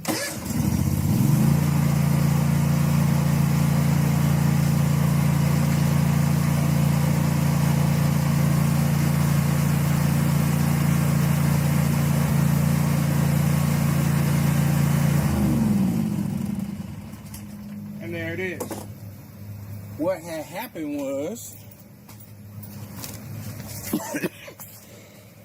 excuse me, inhaled the wrong way. This is my positive wire. Okay, remember, I if you watch the other video, I just had an extension lead and I used black, but this is the positive wire. And on said wire was one of these battery terminal jobs that you loosen this up and this comes apart and you can stick the wire in there, tighten it down. Well, the problem is that it was kind of worn, and what happened was when I was riding down the road getting this thing home, this wire came off. On a cheap tractor, a box store, riding lawnmower, garden tractor, you have a manual PTO to turn your blades on. It's just a lever. You don't need the battery to be any good. You can actually use a jump pack to start it. You don't even need to have a battery connected to the system. But on a commercial machine, there are different types of safeties on these machines.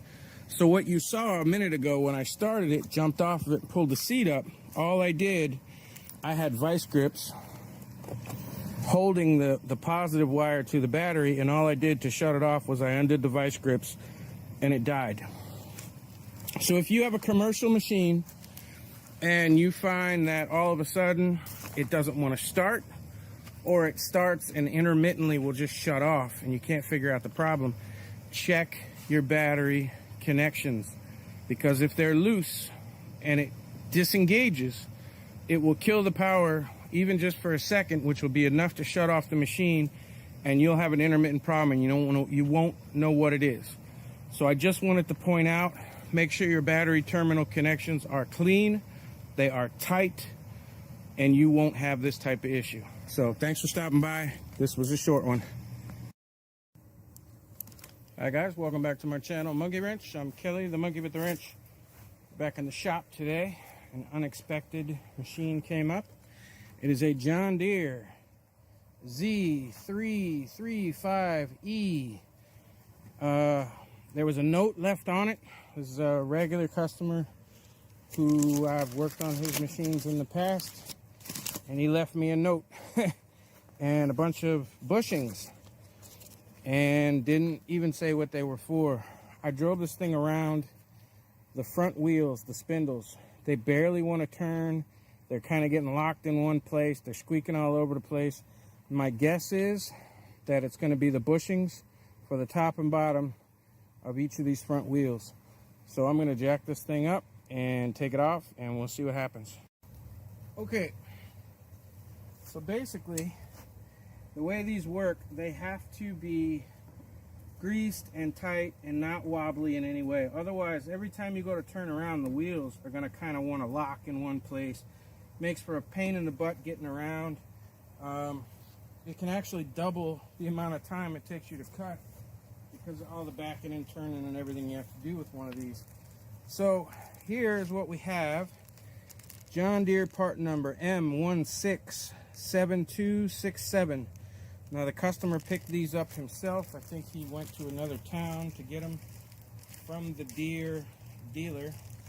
And basically, what you're looking at here, get behind the camera and see what it looks like, is just a plastic sleeve.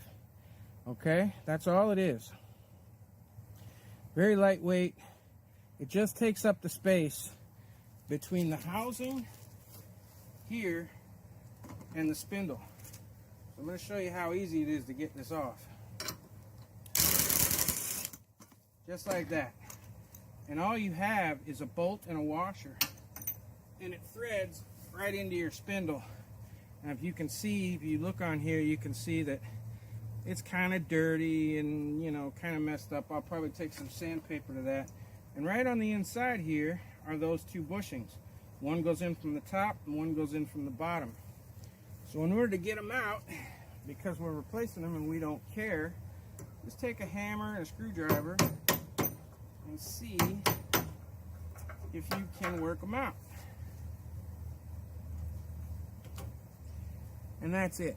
Okay, that's the old bearing right there. And what happens is there really should be some grease in here, so I'm going to put a little grease in there before I reinstall it. And I brought out a bigger hammer with a wider face. Even you don't need a maul like that or a baby sledge, but you need something wide enough, and I'll probably use that block of wood to get it on there. So let me go ahead and get the other one out. Hopefully it comes out just as easy. And basically these just get worn. You know, it's just plastic on steel, and it's just a spacer. And so when they're constantly being drug on, they just get worn out. And then there's a space in there. Okay, and then what happens is your spindle will wobble in there. So let me get some grease and I'll be right back. Now I really can't show you the amount of wobble that it has because it's so negligible. I can feel it wobbling, and I just drove around and cut my yard real quick, and I could tell that the wheels were locking up and they didn't want to turn, and you know, they just kind of get, when they don't turn perfectly, they kind of get kinked inside of here. And that's all that happens. So I just have some grease right here. Nothing big. No big deal. I shouldn't put my foot underneath of it in case the jack doesn't hold. Thankfully, I have yet to drop a zero turn on myself. And hopefully, I can go the rest of my life without doing so. Alright, so a little bit of grease. Any kind of grease will work. Not a big deal. Some people prefer not to grease them. I do.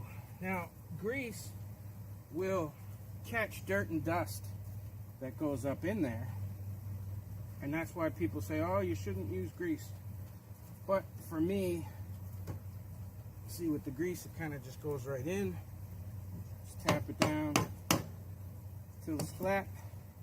Do the same thing with the next one from the up. I would rather have it greased personally, and they're not expensive. I looked online just a few minutes ago, and it was like 12 bucks for a set. So if you're doing it yourself, it's not going to be a big deal. Now I'm just going to put a little bit of grease. And my opinion is, yes, grease does kind of pick up dirt and dust. And, you know, we'll kind of hold it, cake it in there. But I would rather maybe change them a little more often because it got dust up in there, and know that everything works the way it's supposed to. Then you just slide this back up. Put your bolt back in and tighten it down. And that's it.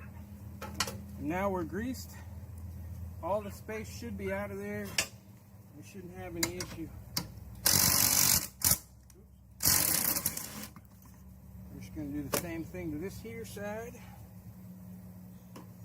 Take the bolt out.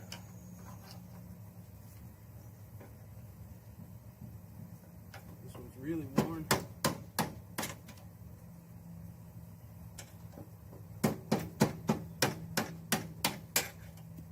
Take that one out. Get the other two. Now, these do not spin inside the housing. Uh-oh, I'm missing one. I had it. Hang on a second. Now, these plastic sleeves do not spin inside of the housing.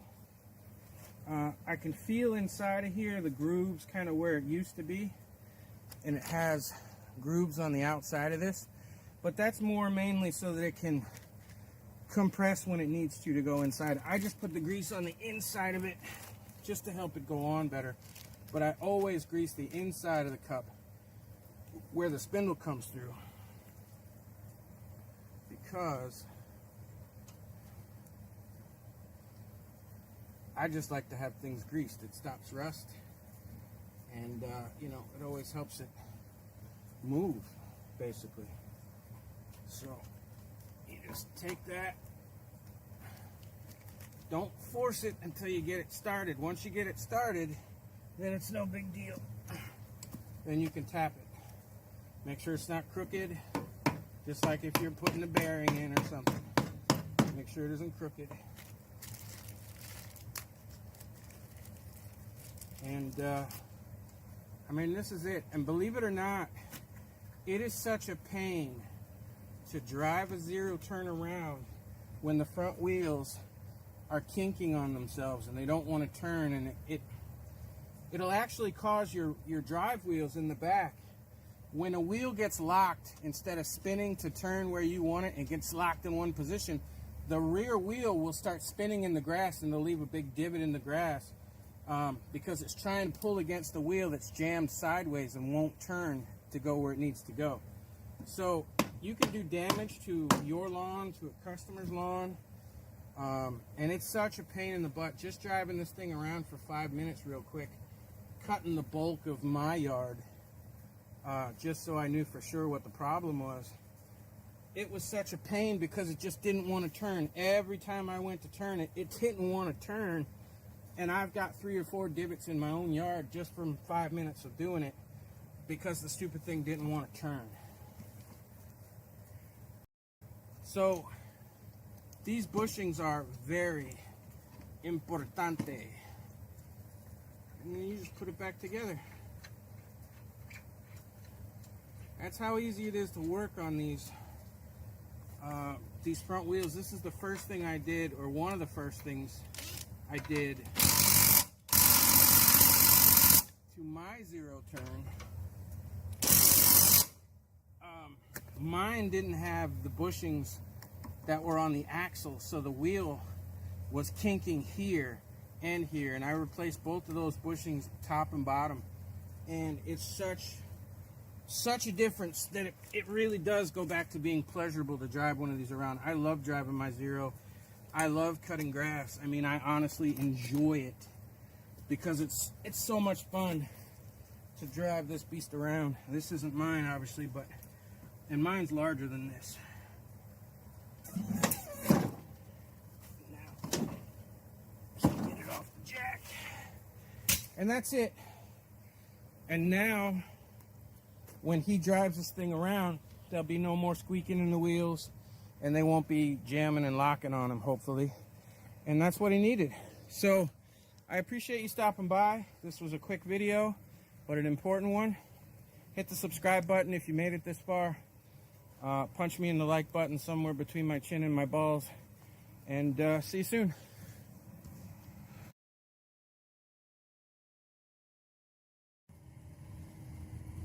Hi guys, welcome back to my channel. Do you ever have one of those days where you had a machine to work on and you figured, it's only going to take a few hours, no problem. And then something bad happens.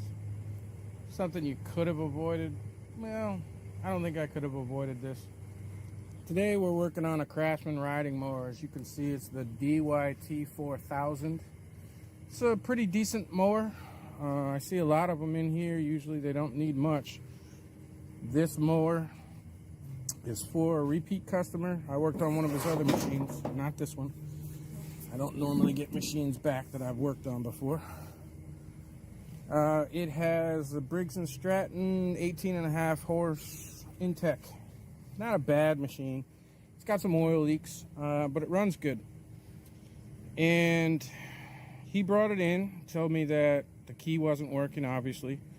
So we took a screwdriver and put it across the solenoid, and there you go. Started, wanted to start. So we know the solenoid's bad. I'm old school. I don't test all this crap. If you have to stick a screwdriver across a solenoid, the solenoid's bad. So he needed it to run.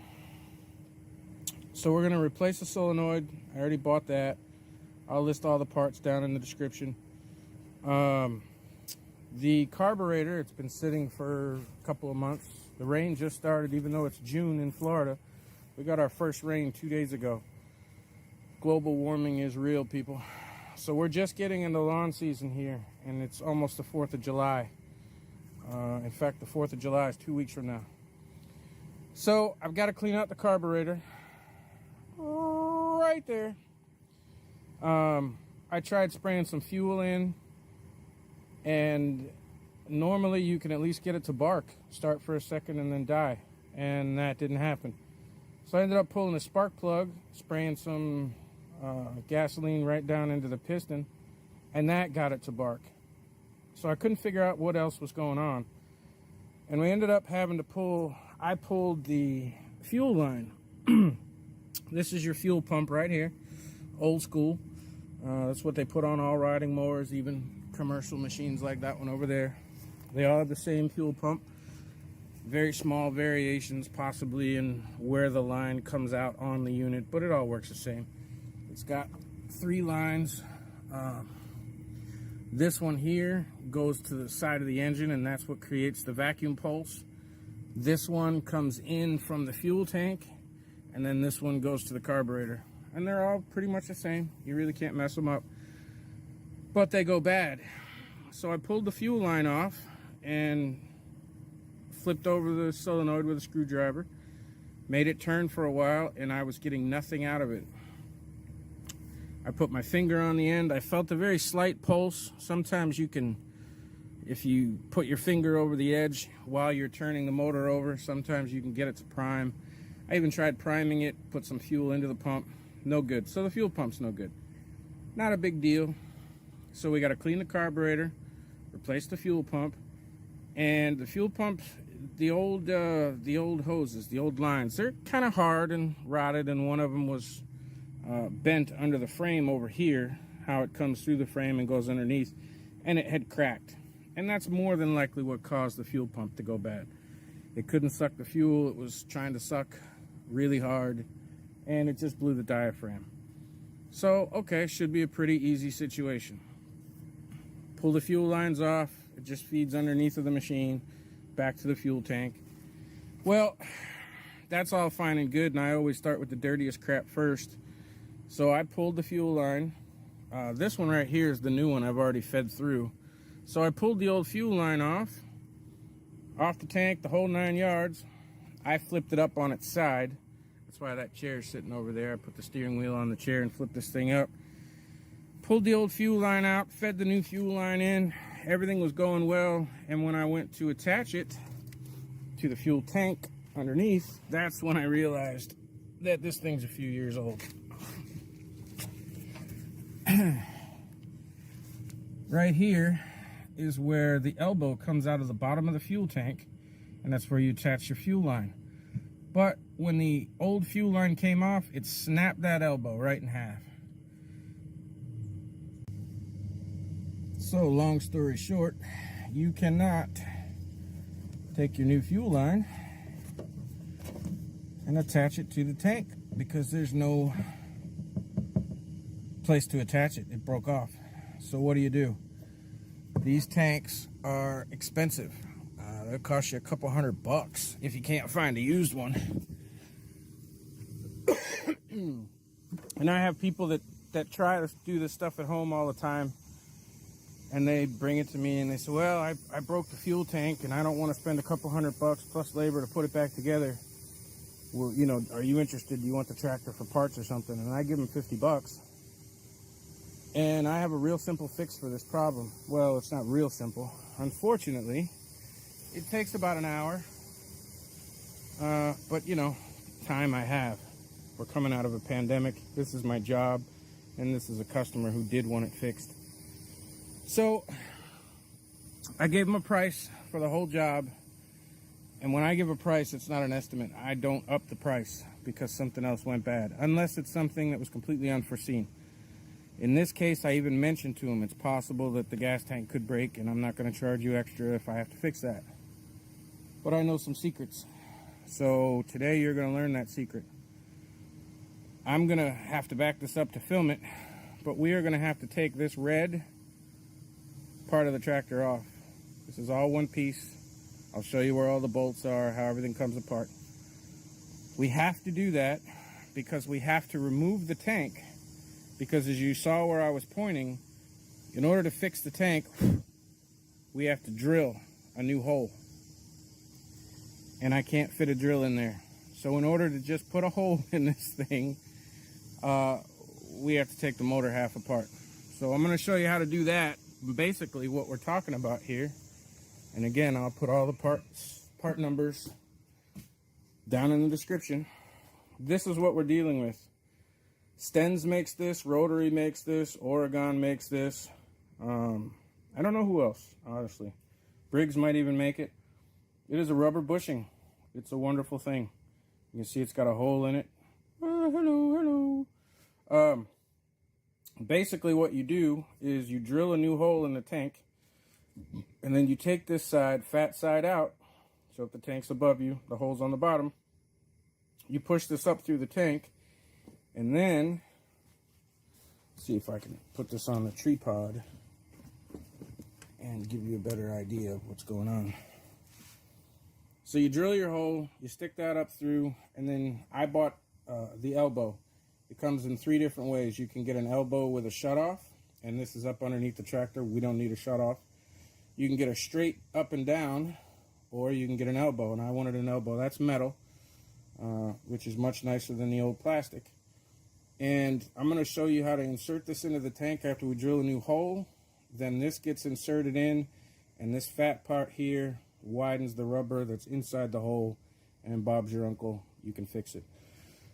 I normally don't give too many prices on parts because it varies depending on where you are in the country and what your local dealer charges. But for this, and this particular elbow here, is Stenz part 120-196. It's called an elbow fitting. It's a 1/4 inch inner diameter. This is how the bushings come. I looked up the part number on it and I have it, just not in front of me. But your local dealer, lawnmower parts place, should just be able to pull that for you. These 2 pieces right here cost me $4.95, including tax. So instead of spending $200 to buy a new tank, you can fix it for $5. Might be more in your area, but that's the point. So in a second, I'm going to set you up and I'm going to show you how to pull this thing apart. Okay, obviously we're going to have to remove this entire top section. So we're going to start by removing this. This is the plug underneath of your seat. This little thing right here. Pull it out with your fingernail or a screwdriver and just give it a pull. It comes right off. Then down here, it has a little clip on it. You can usually just push up with your one finger and pull with the other side. There's 2 of them. Push it apart and pull at the same time and it just comes out. Now that's loose.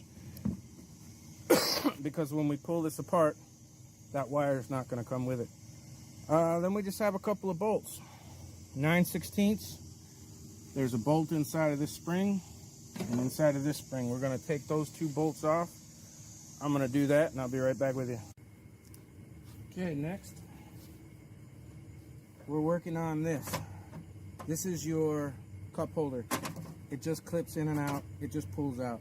Nothing to it. It just kind of sticks in place and you pull it out. So I'll take that out. We have to take this assembly apart right here. This is your forward, neutral, and reverse. And this assembly has to come out. Now, it's got 5 bolts in it. 2 that are this long. Bingo. And 3 that are very short. And you'll see that you have to get to them from underneath the wheel well. There's one here, one here, one here, one here, and one here. The 3 short ones go here. 2 on the bottom and 1 on the top. The 2 longer ones are here, and there's a reason for that. When I pull it out, I'll show you. But there's a reverse safety switch on these Craftsman machines. They come on various ones, but there's a reverse safety so that you cannot mow, the blades cannot be turning when you go into reverse. So if your PTO clutch is on and your blades are spinning and you try to put it in reverse, it hits that switch and cuts the engine off. That's a safety mechanism. I hate them. Do what you want with them.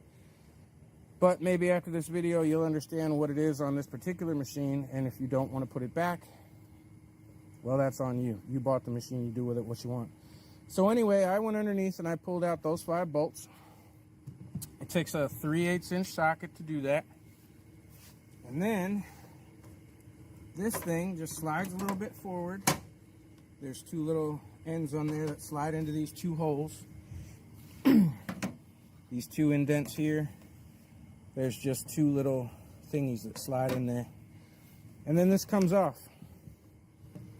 Now, the olden days we used to unscrew this top knob. Maybe yours has a full plastic handle that will come off, that won't come off. I've unscrewed these before and it's broken the threading because it's so old. And you're trying to epoxy it back together. I'm not gonna bother with that. First of all, we're just taking the fuel tank out. You can just kind of put that in there like that, let it drop down. If you really want to take it off, it will come off. You just bend the plastic a little and pull it off. But for us, we just need it underneath of this red shroud so that we can remove it. Make sure you don't lose your bolts. I put them in my cup holder. This is what your spring looks like. Remember a second ago I said we need to pull these 2 springs. The spring just has a bolt and a washer. Goes right into there. You feed it back through. You put it back and you just tighten it down. Real easy. We're almost done. We're almost done getting to the real work. Don't lose your tools. Now, what we have next is basically 2 more bolts. I'm going to see if I can't show you what they are.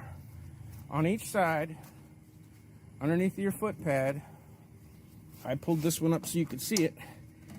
There's a bolt right there. So directly underneath, see if I can get to it.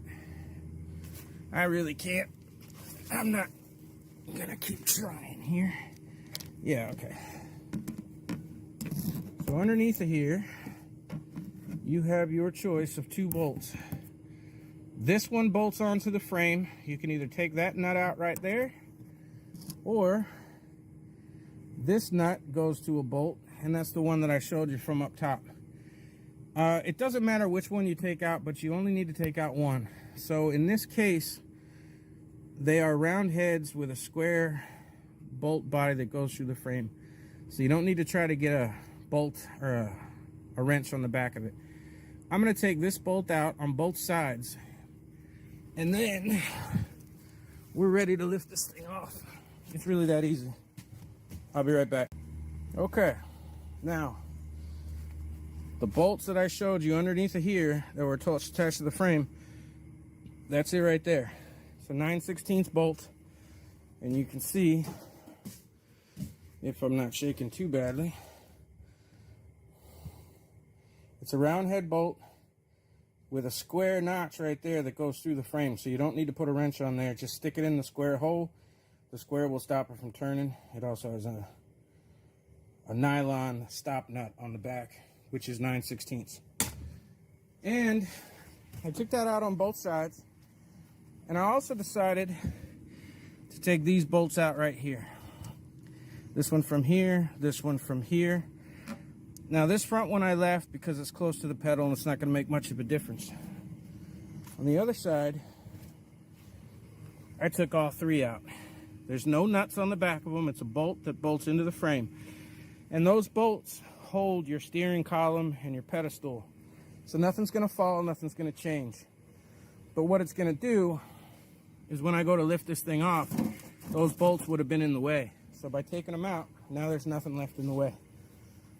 We unscrew the gas tank cap because that'll be in the way, and we save that guy for last. Make sure you keep all your bolts and nuts and everything where you need to. You pretty much only go in one spot, so you're not going to get them wrong. The reflector fell off the back. There's no rear lights on it, it's just a reflector. I'll probably just glue that back on for him, just because I'm a nice guy. And if everything works out the way it does in my head, which is a scary place to be, this should just lift off. Thumbs crossed. Thumbs crossed. Hey! Now, just gotta go higher than that lever. And you just gotta slide it out. Oh, working class kid makes good. Now that only took me about, I don't know, 15 minutes maybe. I showed you what to do, how to do it, and then actually did it off camera. So it's not really a big deal when you understand how it works. This is that switch I was talking about underneath. Okay, and you see it attaches there on the wire.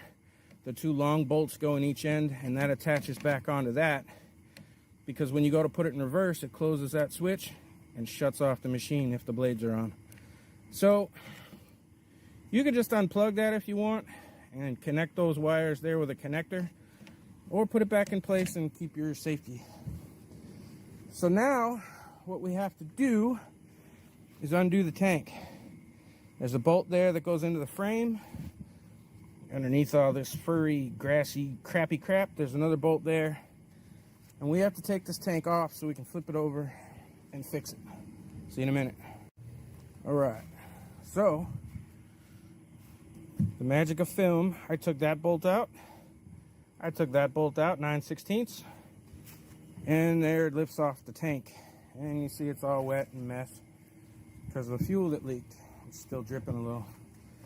So we're gonna bring it in, put it on the shop table. There's your filter, or there's your tank.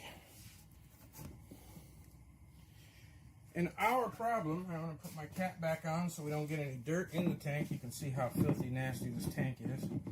I will probably clean it and degrease it before I put it back, or at least clean the dirt off of it. Now that it's off, I can show you the problem, mate. Aha! Oh, it actually looks like this one somebody might have fixed previously. But here, my friends, is where the old fuel went on, and it's supposed to have a nipple that comes straight out, and it's broken off. So there's nothing to connect the new fuel line to, and I don't think you'll be able to see it. Actually, it fell out. No, it's there. Let's see if I can get it out. It's still in the old fuel line. Let's see. Oh, I broke part of it out. Yeah, it's still in the old fuel line, and this is garbage anyway. So what we have to do, and we might have gotten lucky. Normally, it would be a molded plastic piece that comes out of the tank, all one piece from the factory. And you end up having to take a drill and drill a new hole in, which is the right size, I believe is 9/16. And then put the new unit on. But it looks like somebody might have done this before, and instead of using metal, they used plastic, and the same thing happened. So let's see if we can pry this out without too much death and destruction. We want to try not to break it and get anything into the tank. I don't care if it breaks outside the tank. We just don't want to get anything inside the tank if we don't have to. Because even though your fuel filter will take care of the problem, and you can see that this has already been done, and it's a pain getting it out. And most guys would go, okay, I'm going to turn off the camera for a minute and get it out and show you, but I like to do things in real time. There it is. It's the same setup as we're about to put in. That's the rubber bushing. And when it goes in, boom, they put a plastic piece in and it seals it around that hole. But it looks like we got lucky and don't have to drill a new hole. Hopefully it's a standard 9/16. So I'm just going to wipe this off just a little bit. I'm not worried about anything but the direct part of El Holo right here. So that's clean, that's good enough. And I'm going to see if the new one will fit in there. Again, I'll put the part number down in the description. Hopefully, I like to draw things out. That looks about the same. So, again, the fat end, the wider end, goes outside the tank, and the skinny nipple part goes in the hole. Oh, that fit in there perfect.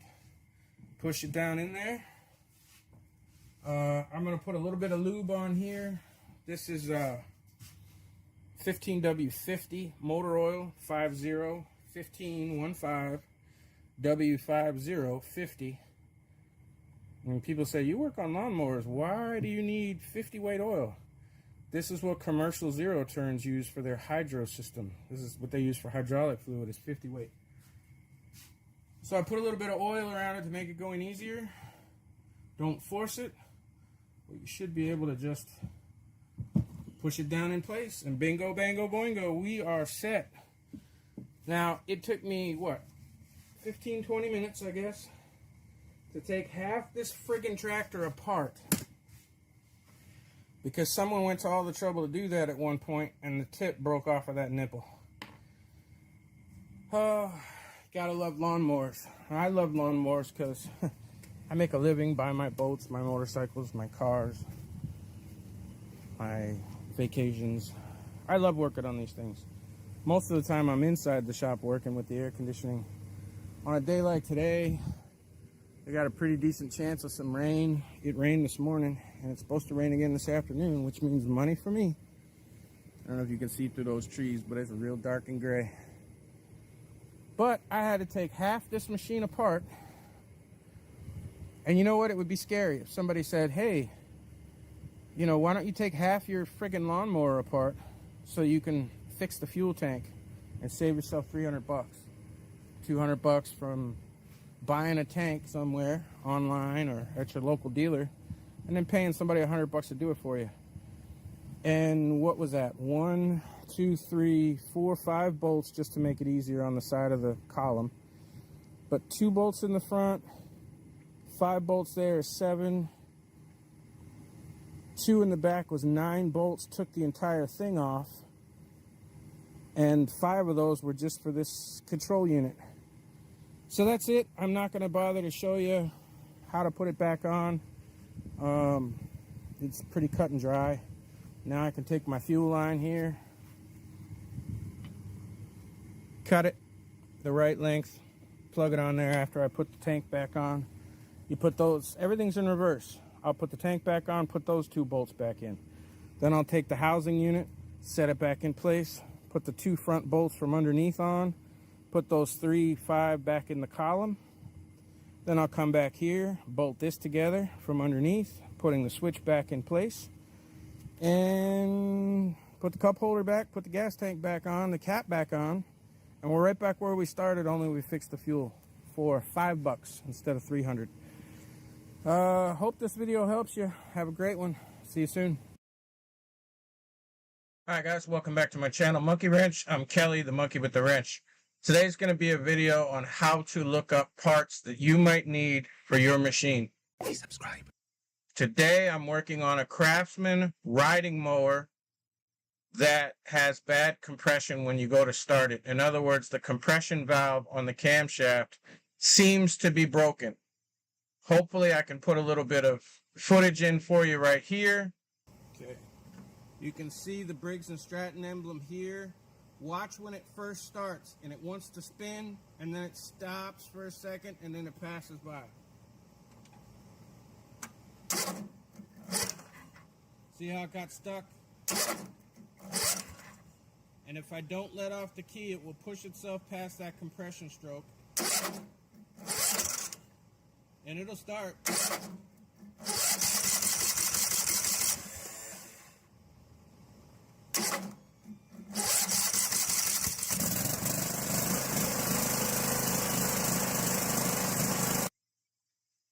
And as you can see, when it's trying to spin, it gets caught up on compression before it spins again.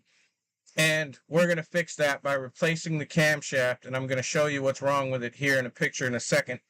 But I get asked all the time, how do you look up your parts? So the first thing that I do is I take a picture, look on your valve cover. I don't know if you'll be able to see that, but that's a picture of the valve cover. Look at your valve cover and you'll see model, type, and code. I always go by the model number and then I back up the other numbers when I look at it. So what I'm looking at right now, the model number is 31P677 space 0912 and the type is a G5. So the first thing I'm going to do is punch in to Google 31P6770912. And I like to use Parts Tree, which is usually the first one. You can use Jack Small Engine. You can use whatever site you want, but I like Parts Tree because it laid out right there for me. Now you can see right here it says 31P677-0912-G5. And when I look at my picture, my model number is a G5. So I'm going to go ahead and click on that. And then I'm going to see right here at the top left, 31P677-0912-G5 for type. So I'm going to be looking for a camshaft. So you can scroll down and you can see all the stuff that's available on all the different parts blowouts. And right here is the one that I want, camshaft. So now I'm going to look at this. Now I can move this around. I like to visually verify that that's the type of engine I have. It's a flat top engine with a single piston. I know that the numbers are correct. Then I'm going to look here, and there's my camshaft right there. Now, you can see a circle right here that's circling the number 45. That is for your tappet valve right here. You can see at the top here, it has a square that's attached to the entire square or the entire rectangle. That's number 46. So that's probably going to be the part number I want. So that's number 46 on the list. Then I'm going to go over here to the right. I'm going to go down through all the parts that are available. And this shows you all the parts for all the stuff. There's a tappet valve right there. There's your part number. Here's my camshaft, number 46 on the list. And number 46 in your hearts. Briggs & Stratton 793880. That is your part number. So I'm going to click on that. There's my part number. And the problem that we're having right now, I'm probably going to have to show it to you on a different picture. Here's our part number, 793880. So I'm going to copy that. I'm going to open up, I want to double check. I'm going to open up a new search, and I'm going to put in that number right there. And I'm going to Amazon, baby, because that's where parts are cheap, and that's where I buy all my stuff. So Amazon here, you can go straight to Amazon if you want to, but boom, here's your numbers. At the top here, you can see 793880, which is our part number, 793880 for the camshaft. So I can go back here and I can scroll through and I can see, obviously these are not Briggs OEM parts. These are the cheap Chinese ones, but you can go through and choose what you want. This one is the overall pick, which tells me that most people that come to Amazon buy this particular part. You can double check the numbers again right here where my cursor is at the top, 793880. There's a whole bunch of other numbers here that this will also fit. But when you do it, make sure that you see the numbers you're looking for. Camshaft 793880. We already know that's the correct part number. Now what's missing, let me see if I'm going to make sure you can see this. Let me move my camera to over here. What this is right here, if you can see right there in the middle of the screen, that's an arm that moves out of the way. I wish I could show you better. See where I am on the camera screen. Okay, so right below me. So for 25 bucks, so what you get here is your crankcase gaskets, your upper and lower crank seal. You get the other gasket that you need, which goes over your valve cover. You get new tappets if you want to replace those. And that is the turning crank for your oil pump. It's a bunch of crap you don't need, but what I really need here is the new camshaft. I don't care about the cleaners and all that. But that's how you look up the part number. I was hoping I could show you the part that swings out of the way, which is that arm right there, just under the circular part. That arm swings out of the way. So if you wanted to look up other parts, you could do it the same way. You could start over again if you had more numbers. Let's see if I have something.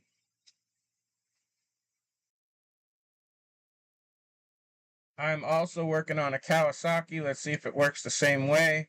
I've got a motor code of FH451, FH451V, and that's Kawasaki.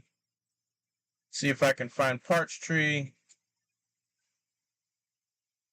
But you see here, after that, it's AS09. I have a code of CS20. So let's go back and finish that. CS20. And now we'll go to parts tree. And it shows you a blow up. It shows you all the parts of the motor. This is a different style motor. This is a twin overhead valve. This is on my zero turn that needs new head gaskets. So I had to look up head gaskets for it this morning. Good, you can still see me and you can still see what's going on. So say you needed some fuel tank stuff. You could click on fuel tank and do the same thing here.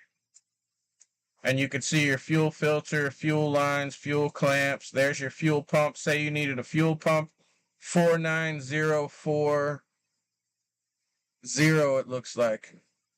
There it is right now. 49040-7001. So if you needed a fuel pump and you didn't understand that most fuel pumps will fit most machines, so you could pretty much use any fuel pump, and you specifically wanted to look for the fuel pump that the manufacturer wants on your machine, well, there you go. There's your part number for a fuel pump.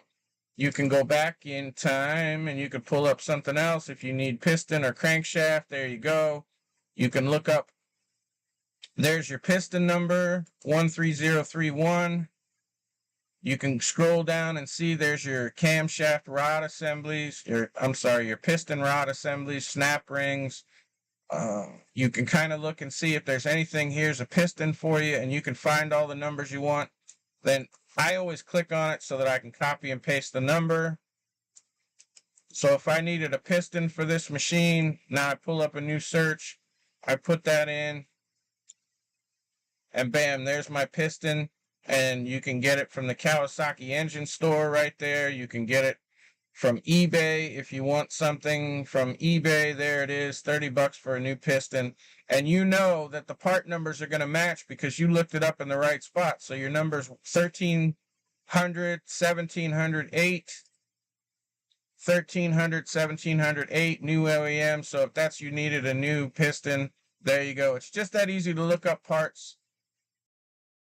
So if you have any questions or you have trouble understanding what I just showed you, all you have to do is leave me a message in the comments. I answer every comment. I help as many people as I absolutely can. I do have memberships open, so for $1 a month, you can support what I do here. I really could use a little bit of extra income. So think about becoming a member, especially if I've helped you on projects and spent hours and days working through stuff with you. But if you have any questions, it won't cost you a thing. Leave me a comment down below. Ask me specifically what you have, your model numbers, that kind of thing. And you can refer back to this video whenever you want to. I've got some new aquarium videos coming. I've got some new gun videos coming. And I've got some new solar system videos coming. I took off for the summer because of medical issues. I'm still not doing that great, but I'm doing much better. It's been 5 months now since I quit smoking. Things are getting better. So thanks for sticking by me. Thanks for checking out my channel. Thanks for watching the video. Hit the like button. It's right there. It's easy. It's free. Hit the subscribe button. It's somewhere between my chin and my balls. And I'll see us on the next one. Hi guys, welcome back to my channel, Monkey Wrench. I'm Kelly, the monkey with the wrench. Today we've got a machine. My neighbor, a couple houses down, brought it to me, and he said he has no idea what's going on with it. When he's mowing the lawn, the RPMs go way up and back down, and it goes up and down. And he just wanted me to take a look at it. So please subscribe. So I'm looking at it the way you're looking at it for the first time. Here's the machine. It's a Honda GCV 170, pretty standard on these little guys. And let's get the camera set up and let's fire it up and see what it's doing. Alright, so first thing I'm going to do is give it a couple of pulls. I don't see, the fuel is on and I don't see any kind of primer.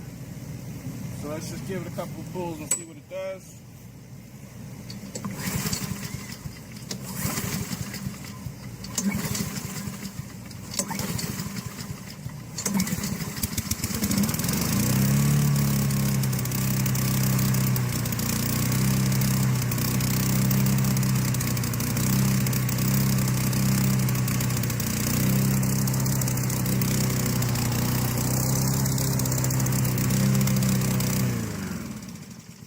Alright, I didn't bring my clip. I didn't bring my clip to hold down the bail. Let me grab that. I just used one of these little cheapo clips. Hold down the bail. Keep it.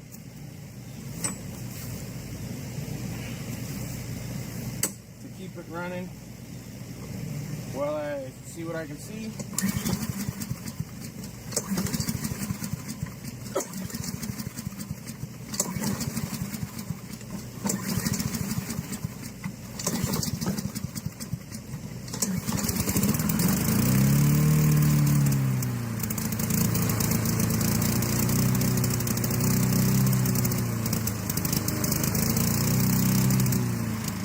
Okay, this is interesting.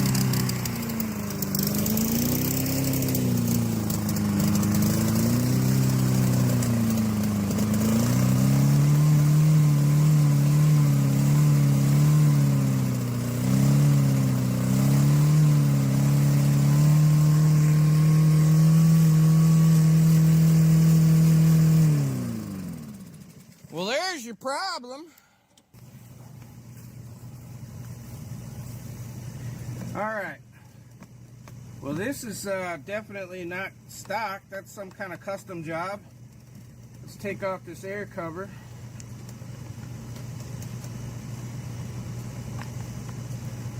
Air cleaner looks fine.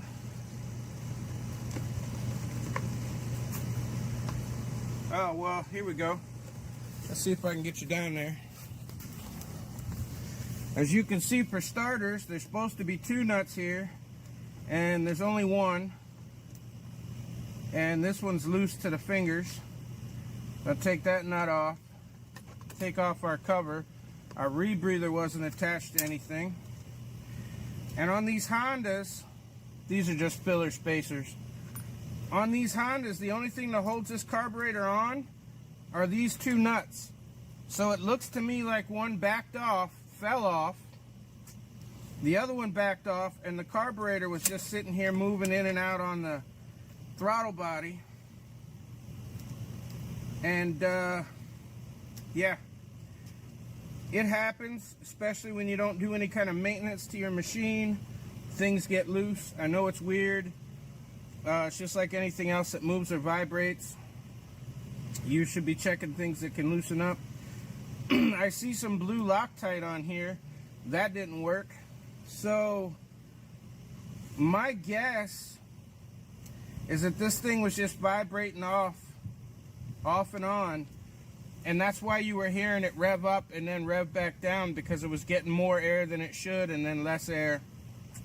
So let me see if I can get in my stash and get another bolt or another nut and tighten this thing back down, and I think we're good. All right, found me another nut. Make sure that's pushed in all the way, but when you screw it down, it will be. This looks fine and clean and good enough. We're gonna put that back on. We're gonna fit our little spacers in. They just take up the space in the plastic.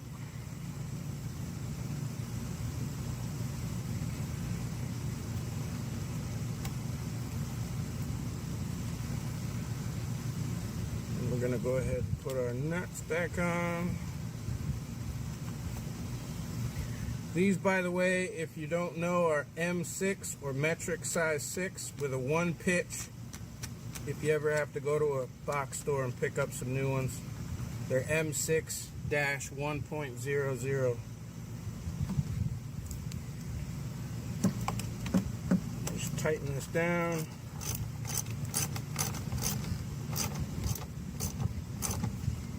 Since that holds your carburetor on, we won't have any extra air getting in when the carburetor shifts or anything along those lines. That's tightened down. Sorry, my big head's in the way. I'm making sure that this rebreather hose is in this little hole back there. And let's put this back on. And we may have to mess with this. I doubt it. The idle should be okay now that this is all back on and solid again. Now let's just see if it'll start and run better. Now this thing takes a few pulls to get started because there's no choke. It's one of those auto choke situations, but let's see how it sounds.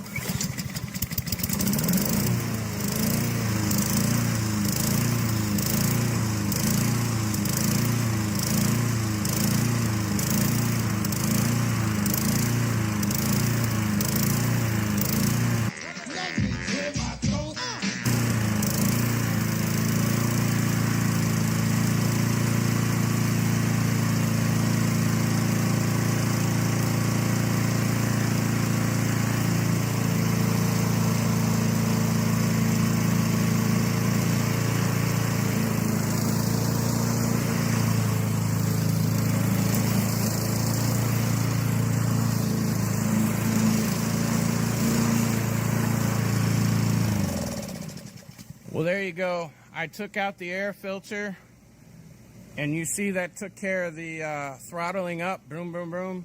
The air filter is probably pretty dirty and was causing a suction air problem with the carburetor. I'm gonna have him run it for a cut since he happens to be my neighbor. He only lives 2 doors down. I'm gonna have him cut his yard the next time without the filter in. He doesn't have a lot of sand. And then I'm going to put in a new filter and see if the carburetor needs a further cleaning or not. But you can see as soon as I took that out, it started running fine. So anything that might be stuck in the carburetor should work itself out without having to pull it apart and clean it. So this was a real simple one. Yeah, make sure that everything is maintained on your mower. Go through, tighten down any bolts. Tighten down any nuts. Make sure your cables are all good and tight. Make sure everything's golden. Only takes a few minutes to roll through, and you can mitigate problems like this. So thanks for watching. Thanks for stopping by. Hit the like button somewhere between my chin and my balls. Subscribe, and I'll see you soon.